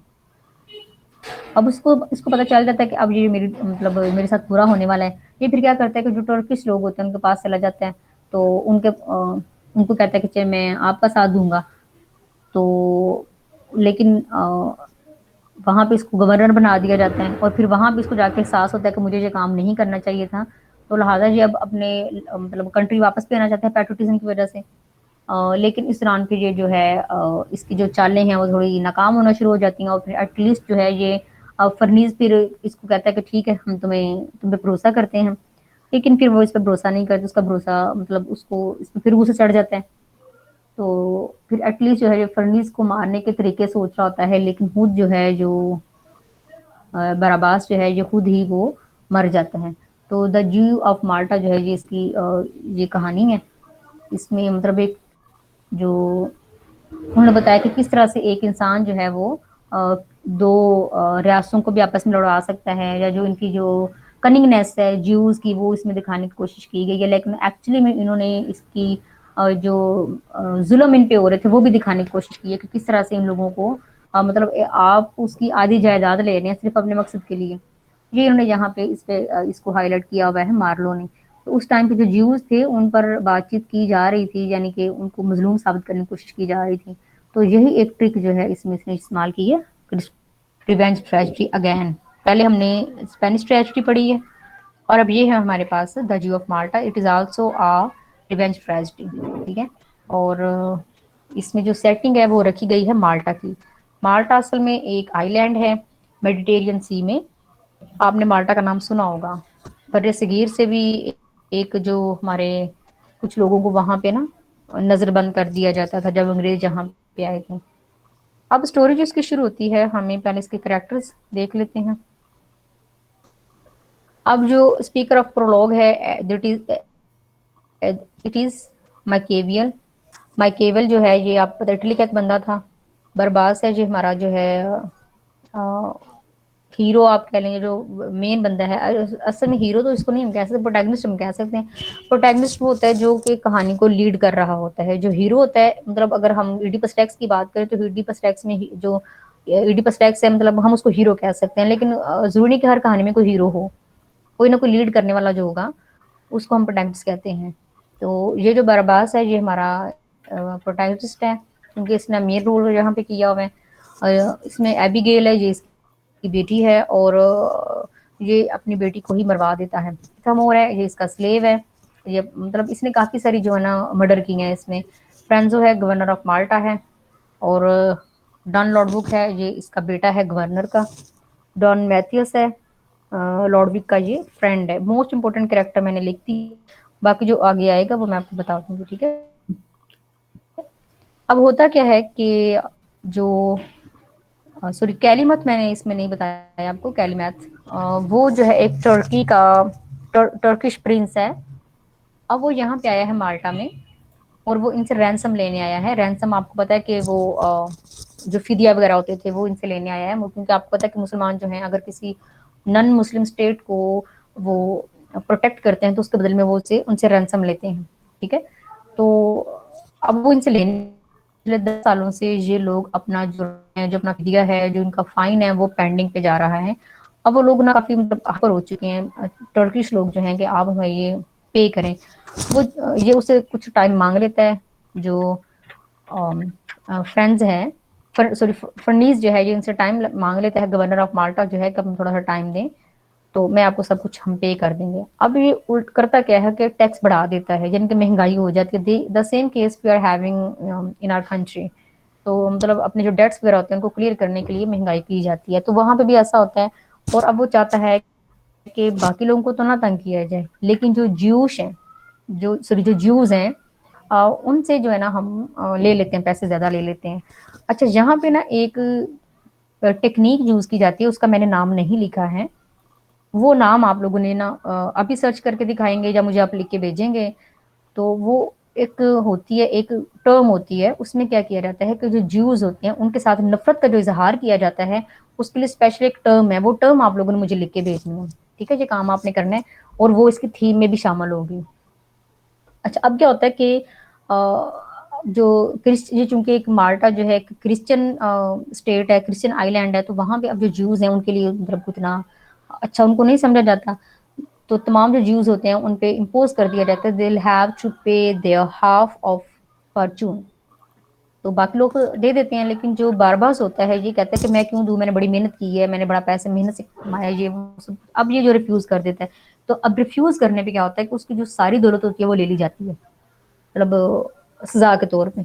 अब इसको बहुत गुस्सा आता है कि मैंने इतनी मेहनत की थी, पूरी जिंदगी मैंने लगाई है ये सब कुछ, अब ये क्या करता है कि अपनी जो बेटी होती है एबिगेल, इसको कहता है कि तुमने क्या करना है, एक ये चूंकि हैं तो ज्यूज, लेकिन तुमने डिस्गाइज करना है एज नन, और तुमने जो उनकी होते हैं जो कैंटोस जो उनके होते हैं, जो उनकी गिरजाघर होती हैं, वहां पे तुमने जाना है और वहां पे तुमने ट्रिक से वो सारी जो मेरी दौलत है वो लेके आनी। वो ऐसे ही करती है, रातों रात वो अपने सारा पैसा वापस ले आती है।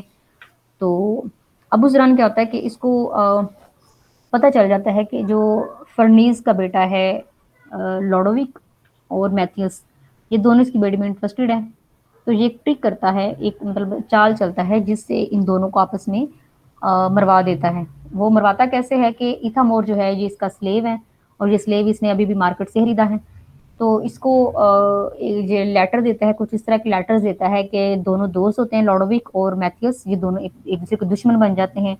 तो और ये दोनों जो हैं, दोनों ही जो हमारी एबिगेल हीरोइन है उसको दोनों ही गेन करना चाह रहे हैं, लेकिन इन दोनों की ट्रिक की वजह से अपनी बेटी को जो यूज करता है, पहले तो ये जो होता है लॉडोविक को खुद ही अपनी बेटी की तरफ रागब करवाता है, तो एनकरेज करता है, और अब खुद ही क्योंकि जो चाहता है कि जो फर्नीस जो है इससे जो बदला लेना चाहता है, तो लिहाजा उसके लिए एक बड़ा अच्छा मौका था। अब जो लॉडोविक है उसको उसको ये मरवाना चाहता है ताकि जो फर्नीस जो है, जो गवर्नर है, उसको दुख पहुंचे। तो अब जो मैथियस है, इसकी जो बेटी है एबिगेल, वो अब इसकी तरफ जो है वो इंटरेस्टेड हो चुकी है दूसरे लड़के की तरफ। अब इन दोनों को वो ट्रिक के थ्रू मरवा देता है, लेटर्स वगैरह इनके पहुंचाता है उल्टे। इस तरह से दोनों एक दूसरे के राइवल बन जाते हैं। और फिर अब यहाँ पे उसके बाद क्या होता है कि जो एबिगेल है, अब इसको ये नहीं करना चाहिए था, जो बराबास है इसको ये काम नहीं करना चाहिए था। अब जो एबिगेल है उसको बहुत गुस्सा आता है कि मेरे बाप ने ये मेरे साथ क्या किया है, मैंने अपने बाप के लिए मतलब इतना बड़ा रिस्क लिया, अपनी जान मैंने दाव पे लगाई थी। अब ये सच में ना क्रिश्चियन हो जाती है और ये नन बन जाती है। अब इसके बाप को बड़ा गुस्सा चढ़ता है कि मेरी बेटी जो है वो मुझे धोखा दे रही है। तो ये क्या करता है, खाना भिजवाता है। तो उस खाने में यानी एबिगेल भी और बाकी जितनी भी नन्स होती हैं वहां पे, वो सारी खाना खाती हैं और वो खाने में जहर होता है, ये मर जाती हैं। एबिगेल जो होती है वो मरने से पहले पहले अपने बाप के जितने भी उसके वो राज होते हैं वो सारे फाश कर देती है कि किस तरह मैंने नन बन के सारा सोना वगैरह आपसे लिया। अब जो दो फ्रायर जो होते हैं उनको भेजा जाता है इसके पास, बराबास के पास भेजा जाता है सारी तफ्तीश करने के लिए। अब ये बड़ा मतलब एक नंबर का चालाक बंदा है। ये क्या करता है कि उनसे कहता है कि ठीक है, मैं जो जितने भी सारे उल्टे काम किए मैं उन सबको कन्फेस करता हूँ और अब मैं उन सब से तौबा करना चाहता हूँ। तो लिहाजा क्या किया जाए कि मुझे जो है एक मौका दिया जाए, मैं आप दोनों में से किसी एक फ्रायर की जो है वो कंटोनमेंट जो है वो मैं इसका ज्वाइन करूंगा, तो अपनी जो सारी दौलत है वो मैं इसको दूंगा। ये काफी ज्यादा अमीर था, इसके पास सोना बड़ा ज्यादा था। तो अब ये जो दोनों फ्रायर्स होते हैं ये दोनों आपस में लड़ाई शुरू कर देते हैं कि बराबास जो है ये मेरे उसमें गिरजा में आएगा, दूसरा कहते हैं मेरे में आएगा। तो इसी दौरान जो होता है इथामोर जो होता है, जो उसका स्लेव होता है, वो इनमें से एक फ्रायर को कत्ल कर देता है और उसका नाम डाल देता है दूसरे पे कि इसको दूसरे ने मारा है। ठीक है, अब ये एक बड़ी प्रॉब्लम हो जाती है। तो इस दौरान फिर क्या होता है कि जो इथामोर होता है इसका, जो इथामोरा है जो इसका स्लेव है, अब इसके जितने भी अमाल थे वो सारे इसको पता थे। लेकिन ये एक प्रोस्टिट्यूट होती है, उसका नाम आप बेला बेला मीरा इसका नाम है, आई थिंक मैंने यहाँ पे नहीं लिखा हुआ। हाँ जी, बेला मीरा जो है उसके पास ही जाता है। तो एक दिन उसको वो नशे में सारी बातें बता देते हैं और यहाँ पे जो जो बराबास होता है इसको पता चल जाता है कि मेरा राज जो है फाश हो चुका है। ज़ाहिर है उसको पता चले, उस औरत को पता चले, बाकी सबको पता चल जाएगा। अब वो क्या करता है कि एक डिस्गाइज में जाता है वहां पे और उनमें जहर मिला के उन सबको भी मार देता है। वहां पे उन सबकी डेथ होने ही वाली होती है, लेकिन उससे पहले ही वो जाके कोर्ट में सारी चीजें बता देते हैं। अब इसको पता चल जाता है कि अब ये मेरी मतलब मेरे साथ बुरा होने वाला है। ये फिर क्या करता है कि जो टर्किश लोग होते हैं उनके पास चला जाता है। तो उनको कहता है कि चलिए मैं आपका साथ दूंगा। तो लेकिन वहां पे इसको गवर्नर बना दिया जाता है और फिर वहां पे इसको जाके एहसास होता है कि मुझे ये काम नहीं करना चाहिए था। तो लिहाजा ये अब अपने मतलब कंट्री वापस भी आना चाहता है पैट्रियोटिज्म की वजह से। लेकिन इस दौरान फिर ये जो है इसकी जो चालें हैं वो थोड़ी नाकाम होना शुरू हो जाती हैं और फिर एटलीस्ट जो है ये फरनीज फिर इसको कहता है कि ठीक है हम तुम पे भरोसा करते हैं। लेकिन फिर वो इस पर भरोसा नहीं करते, उसका भरोसा मतलब उसको इस पर फिर गुस्सा चढ़ जाता है। तो फिर एटलीस्ट जो है ये फर्नीस को मारने के तरीके सोच रहा होता है, लेकिन खुद जो है जो बराबास जो है ये खुद ही वो मर जाता है। तो द ज्यू ऑफ माल्टा जो है ये इसकी ये कहानी है। इसमें मतलब एक जो उन्होंने बताया कि किस तरह से एक इंसान जो है वो दो रियासतों को भी आपस में लड़ा सकता है, या जो इनकी जो कनिंगनेस है ज्यूज की वो इसमें दिखाने की कोशिश की गई है, लेकिन एक्चुअली में इन्होंने इसकी जो जुल्म इन पे हो रहे थे वो भी दिखाने की कोशिश की है कि किस तरह से इन लोगों को मतलब आप उसकी आधी जायदाद ले रहे हैं सिर्फ अपने मकसद के लिए। ये इन्होंने यहाँ पे इस पे इसको हाईलाइट किया हुआ है मार्लो ने। तो उस टाइम पे जो ज्यूज थे उन पर बातचीत की जा रही थी, यानी कि उनको मजलूम साबित करने की कोशिश की जा रही थी। तो यही एक ट्रिक जो है इसमें इसने इस्तेमाल की है क्रिस्टोफर मार्लो ने भी।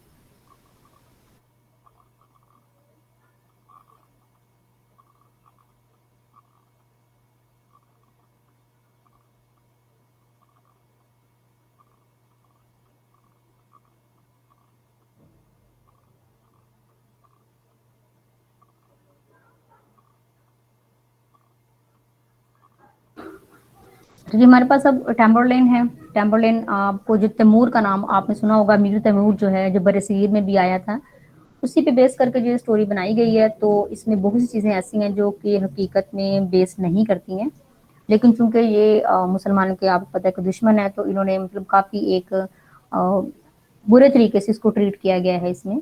तो इसमें ये इन्होंने दिखाने की कोशिश की है कि कैसे टैम्बरलेन जो है यहूद भी और इसका जो बेटा है वो सब लोग जो थे मतलब एक ही जो लड़की थी उसकी वजह से आपस में लड़ रहे थे। तो ये एक मतलब एक इंतहाई जो है मतलब मेरे नज़दीक ये कोई अच्छा प्ले नहीं है। तो बहरहाल अगर कुछ यूनिवर्सिटी में पढ़ाया जा रहा है तो उसको हम डिनाई तो नहीं कर सकते।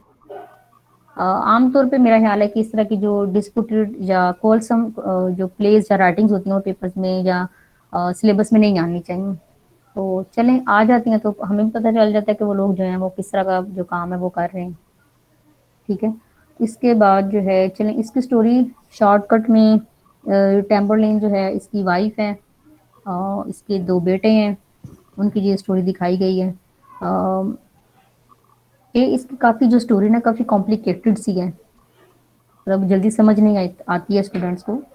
तो मैं ऐसा करती हूँ जहाँ पे इसकी जो स्टोरी है वो जहाँ पे मैं पेस्ट कर दूंगी, यानी कि लिख दूंगी, ताकि आप लोगों को इसकी जो ना समझ अच्छी तरीके से आ जाए। आई थिंक सुनने से आपको शायद अच्छी समझ ना आ पाए। डॉक्टर फास्टस एंड मार्लो का इसके बहुत सारे क्वेश्चन पूछे जाते हैं, बहुत सारे क्वेश्चन पूछे जाते हैं कि उसके जो दो मुलाजम थे वो कौन थे, उसको उसने अपनी जो उसने साइन किया था वो कौन था, और उसके अलावा उसने अपनी जान किसको दी थी, यानी कि जो अपनी सोल थी वो उसने किसको बेची थी। इस तरह के ना छोटे छोटे क्वेश्चन पूछे जाते हैं, और अक्सर स्टूडेंट्स जो है ना वो उसमें मिस्टेक्स कर देते हैं क्योंकि उनको नहीं पता चलता। तो उसमें जो नेक्रोमेसी सिखाता था उसका नाम क्या था, और फिर इसमें उसने किसकी शक्ल इख्तियार की थी, हेलन की शक्ल उसने ली थी। तो इस तरह के जो क्वेश्चंस है ना ये आप काइंडली बहुत इसको ना डिटेल में पढ़िएगा। वैसे भी ये कोई न्यू ड्रामा नहीं है आपके लिए, ये हम सब लोगों ने इसको पढ़ा हुआ है। तो इसके जितने भी नोट्स आपके पास पढ़े हुए उन सबको काइंडली ध्यान से पढ़ लीजिएगा। ठीक है, तो डॉक्टर फास्टस की कहानी बताने की जरूरत है मुझे? ये अजान का असल में नमाज का टाइम होने वाला है तो मैं इसको थोड़ा शॉर्ट में कर रही थी। तो डॉक्टर फास्टस जो है ये आप कर लेंगे कि बता दूं कुछ आपको?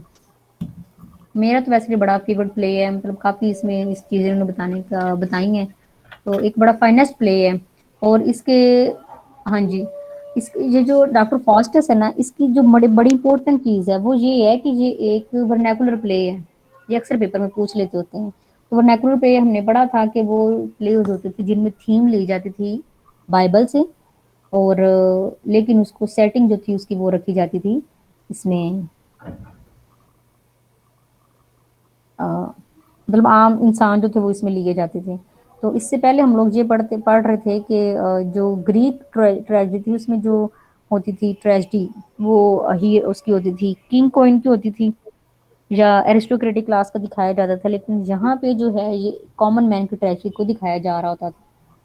ठीक है, तो डॉक्टर फास्टस जो है इसके जो की पॉइंट्स हैं, जो पिन पॉइंट्स हैं वो आप लोगों ने याद करने हैं। तो कितने साल के लिए उसने अपनी रूह बेची थी, और फ्रेंड पे उसने क्या किया था, क्या वो एंड पे पछता रहा था, जो उस दौरान वो कभी पछता रहा था। इस तरह की जो चीज़ें ना वो आपने याद रखनी है। तो डॉक्टर फास्टस की जो स्टोरी है वो तो मेरा ख्याल है हर स्टूडेंट को ही आती है।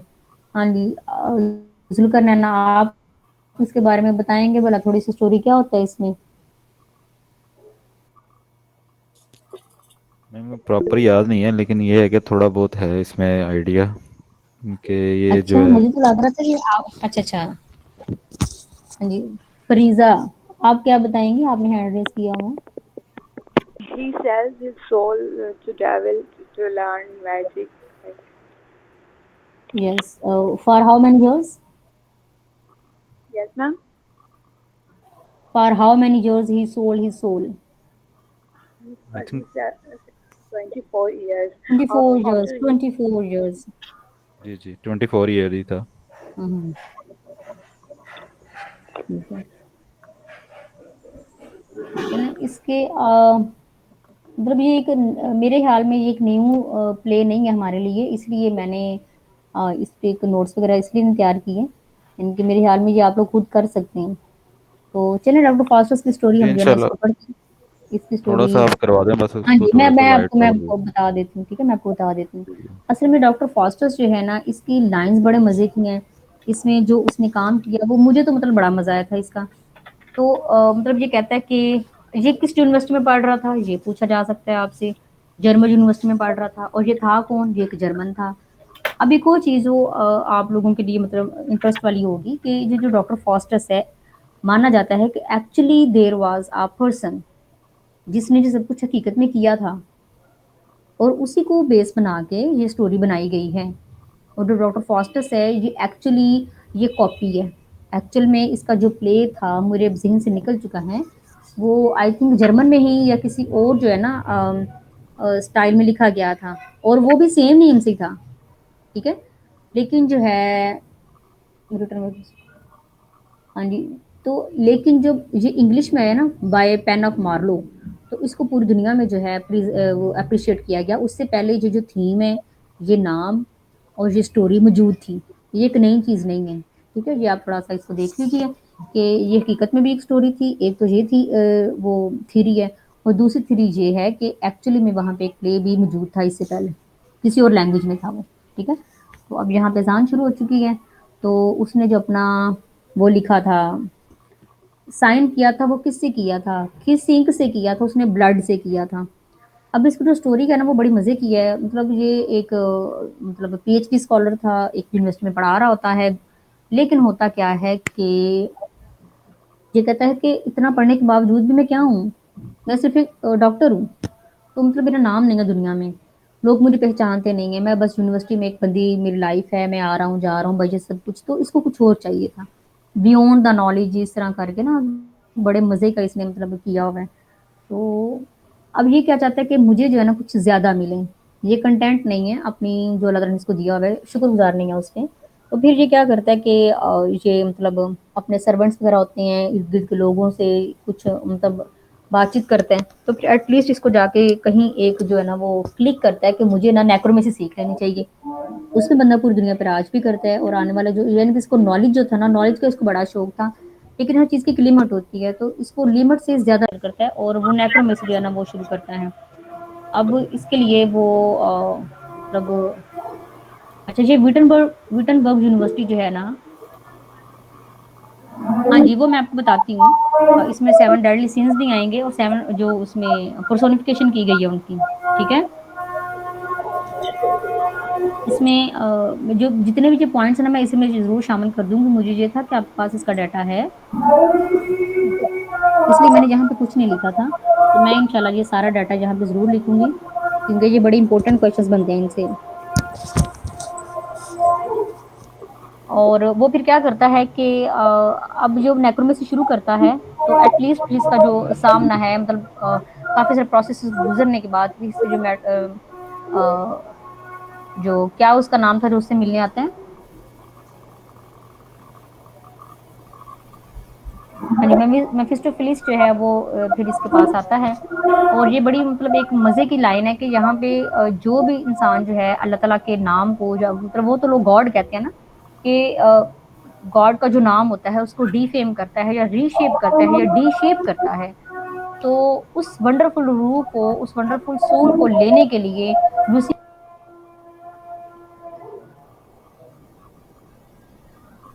अच्छा, इस प्ले को पढ़ने के बाद मुझे समझ आई थी कि हमारे भी यहाँ पे जो ब्लैक मैजिक होता है उसको मतलब कुफर क्यों कहा जाता है।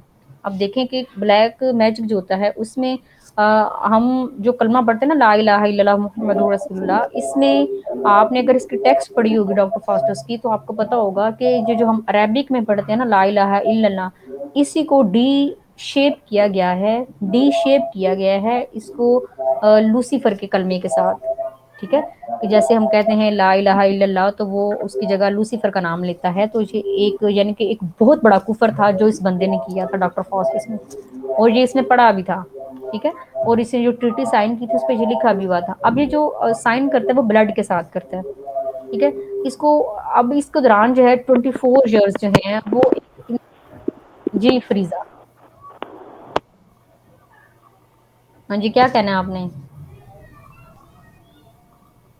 अच्छा, अभी 24 ईयर्स होते हैं, इस दौरान अगर आपने इसको डीपली देखें तो इसने कुछ भी नहीं हासिल किया था सिवाय कुछ वो अ, करतब दिखाने के। या इसने जो एक और काम किया कि हेलन को देखता है, ये जो जिसकी वजह से ट्रॉय भी हुई थी, और वो हेलन भी एक्चुअली हेलन नहीं थी, बल्कि वो जो इसके होते थे मेफिस्टोफिलिस के जो हेल्पर्स थे, वही अपनी शक्लें बदल बदल के आया करते थे। इसमें 7 डेडली सिंस दिखाए गए हैं, और इसमें 4 एलिमेंट्स भी दिखाए गए हैं। और वो 4 एलिमेंट्स कौन कौन से हैं? वाटर, एयर, फायर और अर्थ। ठीक है, वाटर, एयर, फायर और अर्थ, ये इसमें 4 एलिमेंट्स दिखाए गए हैं। तो इस दौरान इसको कुछ भी नहीं मिला सिवाय ये चंद एक मदारियों के, या चंद एक करतब इसने किए थे। तो हाँ जी, हाँ बिल्कुल, वो प्लेयर मिलते हैं, और वो प्लेयर जो है इसको इस दौरान फिर इसने जो एक और काम जिसने किया था वो इसने ये किया था कि इसने जो थी ना एस्ट्रोनॉमी, वो इसने सीखी थी, यानी कि खलाओं में गया था और वहाँ पे उसने इसने उसकी सैर की थी सैयारों की और सितारों की। बस ये एक इम्पोर्टेंट चीज़ इसको मिली थी, और इसको कुछ भी हाथ नहीं आया था। ठीक है ना, इसको लोगों ने अच्छा समझा, या कुछ जगहों पे ये जाता है, लोगों को जाके तंग करता है, कोई खाना खा रहा है तो उस अजीब अजीब काम कर रहा है ये। तो फिर एटलीस्ट जो है ये इसका फिर टाइम आ रहा था 24 ईयर्स का, फिर वहाँ पे वो ये बड़ा रोता भी है, और वही ब्लड जो उसने शेड किया था, उसने कहा था कि जो जो ब्लड ये जो तुमने साइन करना है ना अग्रीमेंट, ये तुमने अपने ब्लड से करना है। तो वो जो ब्लड है वो फिर वही ब्लड जो है वो फिर अब रो रहा होता है कि काश मुझे जो क्राइस्ट का जो ब्लड है जब उनको क्रूसीफाई किया गया था वो ब्लड मुझे दोबारा से मिले। इस तरह करके फिर वो एंड पे बड़ा रो रहा होता है, और वो चाहता है कि जो उसकी बुक्स थी जिनकी वजह से ये सारा कुछ हुआ वो उससे ले ली जाएं, लेकिन उसको दोबारा से जो है वो यानी कि क्रिश्चियनिटी में एक्सेप्ट कर लिया जाए, लेकिन उसे एक्सेप्ट नहीं किया जाता है। और फिर एटलीस्ट जो है उसकी रूह जो है वो जाती है और लूसीफर के पास जाती है। तो ये एक बड़ा पॉइंट है, आप लोगों ने याद रखना है कि इसको माफ़ी नहीं मिलती है। इसकी रूह को लेने के लिए लूसीफर आया था, यानी कि लूसीफर के पास इसकी रूह गई थी, इसको गॉड ने एक्सेप्ट नहीं किया था। तो जो मोस्ट कंफ्यूजिंग पॉइंट्स हैं जो पेपर में पूछे जाते हैं वो मैं सारे के सारे इंशाल्लाह यहाँ पे ऐड कर दूंगी, वो आप लोग देख लीजिएगा, क्योंकि अब ज़ाहिर नमाज का टाइम है। तो ये स्टोरी आप लोगों ने चूंकि पढ़ी हुई है इसलिए मैं थोड़ा शॉर्टकट में काम चलाया है, इसके करेक्टर्स भी आपको पता होंगे। फिर भी मैं इसको जो करेक्टर्स है मैं ज़रूर लिखूंगी, क्योंकि आपको पता हो कि दो इसके दोस्त कौन से थे, और इसका जो लूसीफर था वो इसमें अपीयर हुआ था कि नहीं हुआ था। जो मेटामॉर्फोसिस सॉरी मेफिस्टोफेलिस जो है वो इसके साथ रहा था सारे टाइम के दौरान। तो ये जो हेल्पर के तौर पे इसमें गुड एंजल और बैड एंजल भी इसमें आए थे, और वो सारी जो चीज़ें वो मैं यहाँ पे इसमें ऐड कर दूंगी। ठीक है, तो कोई आपने क्वेश्चन पूछना है तो अभी पूछ लें जिस चीज़ की नहीं समझ आई है। तो बाकी जो है फिर हम इंशाल्लाह कल जो शेक्सपियर की एज पढ़ेंगे, सॉरी शेक्सपियर की सारी राइटिंग्स पढ़ेंगे, उसकी हमें 6 राइटिंग्स पढ़नी है। और उसके साथ जो है हम इसकी जो लेट रेनेसांस है उसकी जो पहली उसमें 3 एजेस आ जाती हैं ना, उसकी जो जैकोबिन एज है हम वो इंशाल्लाह कल पढ़ेंगे। और आपकी कल जो मंडे आपकी उसकी फ्राइडे को इंशाल्लाह आपकी लास्ट क्लास होगी। उसके बाद फिर 3 दिन का आपको गैप दिया जाएगा, आप अपने नोट्स वगैरह बनाएं, जो नहीं समझ आ रही मेरे से आप पूछ सकते हैं। उस दौरान आपका टेस्ट भी होगा संडे को। तो फिर इंशाल्लाह मंडे को जो है हम अपनी नई एज शुरू करने वाले हैं, दैट इज कॉल्ड न्यू। है कि इसका मैम ये जो ओवरव्यू है सारा जो पीपीएस डिमांड करती है सारे के सारा पेपर्स के हवाले से, तो मीन्स के उसमें जो भी राइटर हैं उसकी कोई स्लाइड वगैरह अच्छे से तैयार करके या उसमें थोड़ा एक्सप्लेन जो ब्रीफली थोड़ा सा उसको डिस्कस किया जाए। हाँ जी, जुल्करनैन, आप तब ऑफलाइन थे, मैंने यही बताया था कि जितना भी आपको जो स्लाइड्स नज़र आ रही हैं ना, मैं आई थिंक हर लेक्चर में ये एक ही बात बता रही होती हूँ कि हम देखें, आपने जब मास्टर्स पढ़ा था तो उसमें आपने बड़ा कुछ पढ़ा था, ठीक है।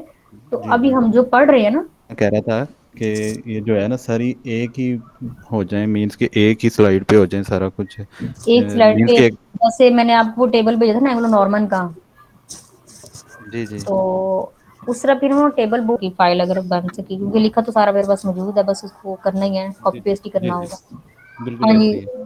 फरीजा, आपने क्या क्वेश्चन पूछना था? You have raise your hand, what's the question? Second point about Thomas is that first point was that he did not attend the university, but still he was part of Yes, that university. was the thing that I was telling you. Okay, he didn't attend any university there, yet he is called a university. And second point was that is Spanish play, Spanish tragedy that about I wanna clear about that. That That is second about. point. What was the second point that the other writers was inspired by his Spanish tragedy or explore the similar themes or like Shakespeare. The other writers were interested in Greek literature, but he was interested in Roman literature because the Spanish tragedy is a revenge tragedy, and revenge tragedy was introduced by Roman poet, that is the Seneca the Younger. Okay. Okay.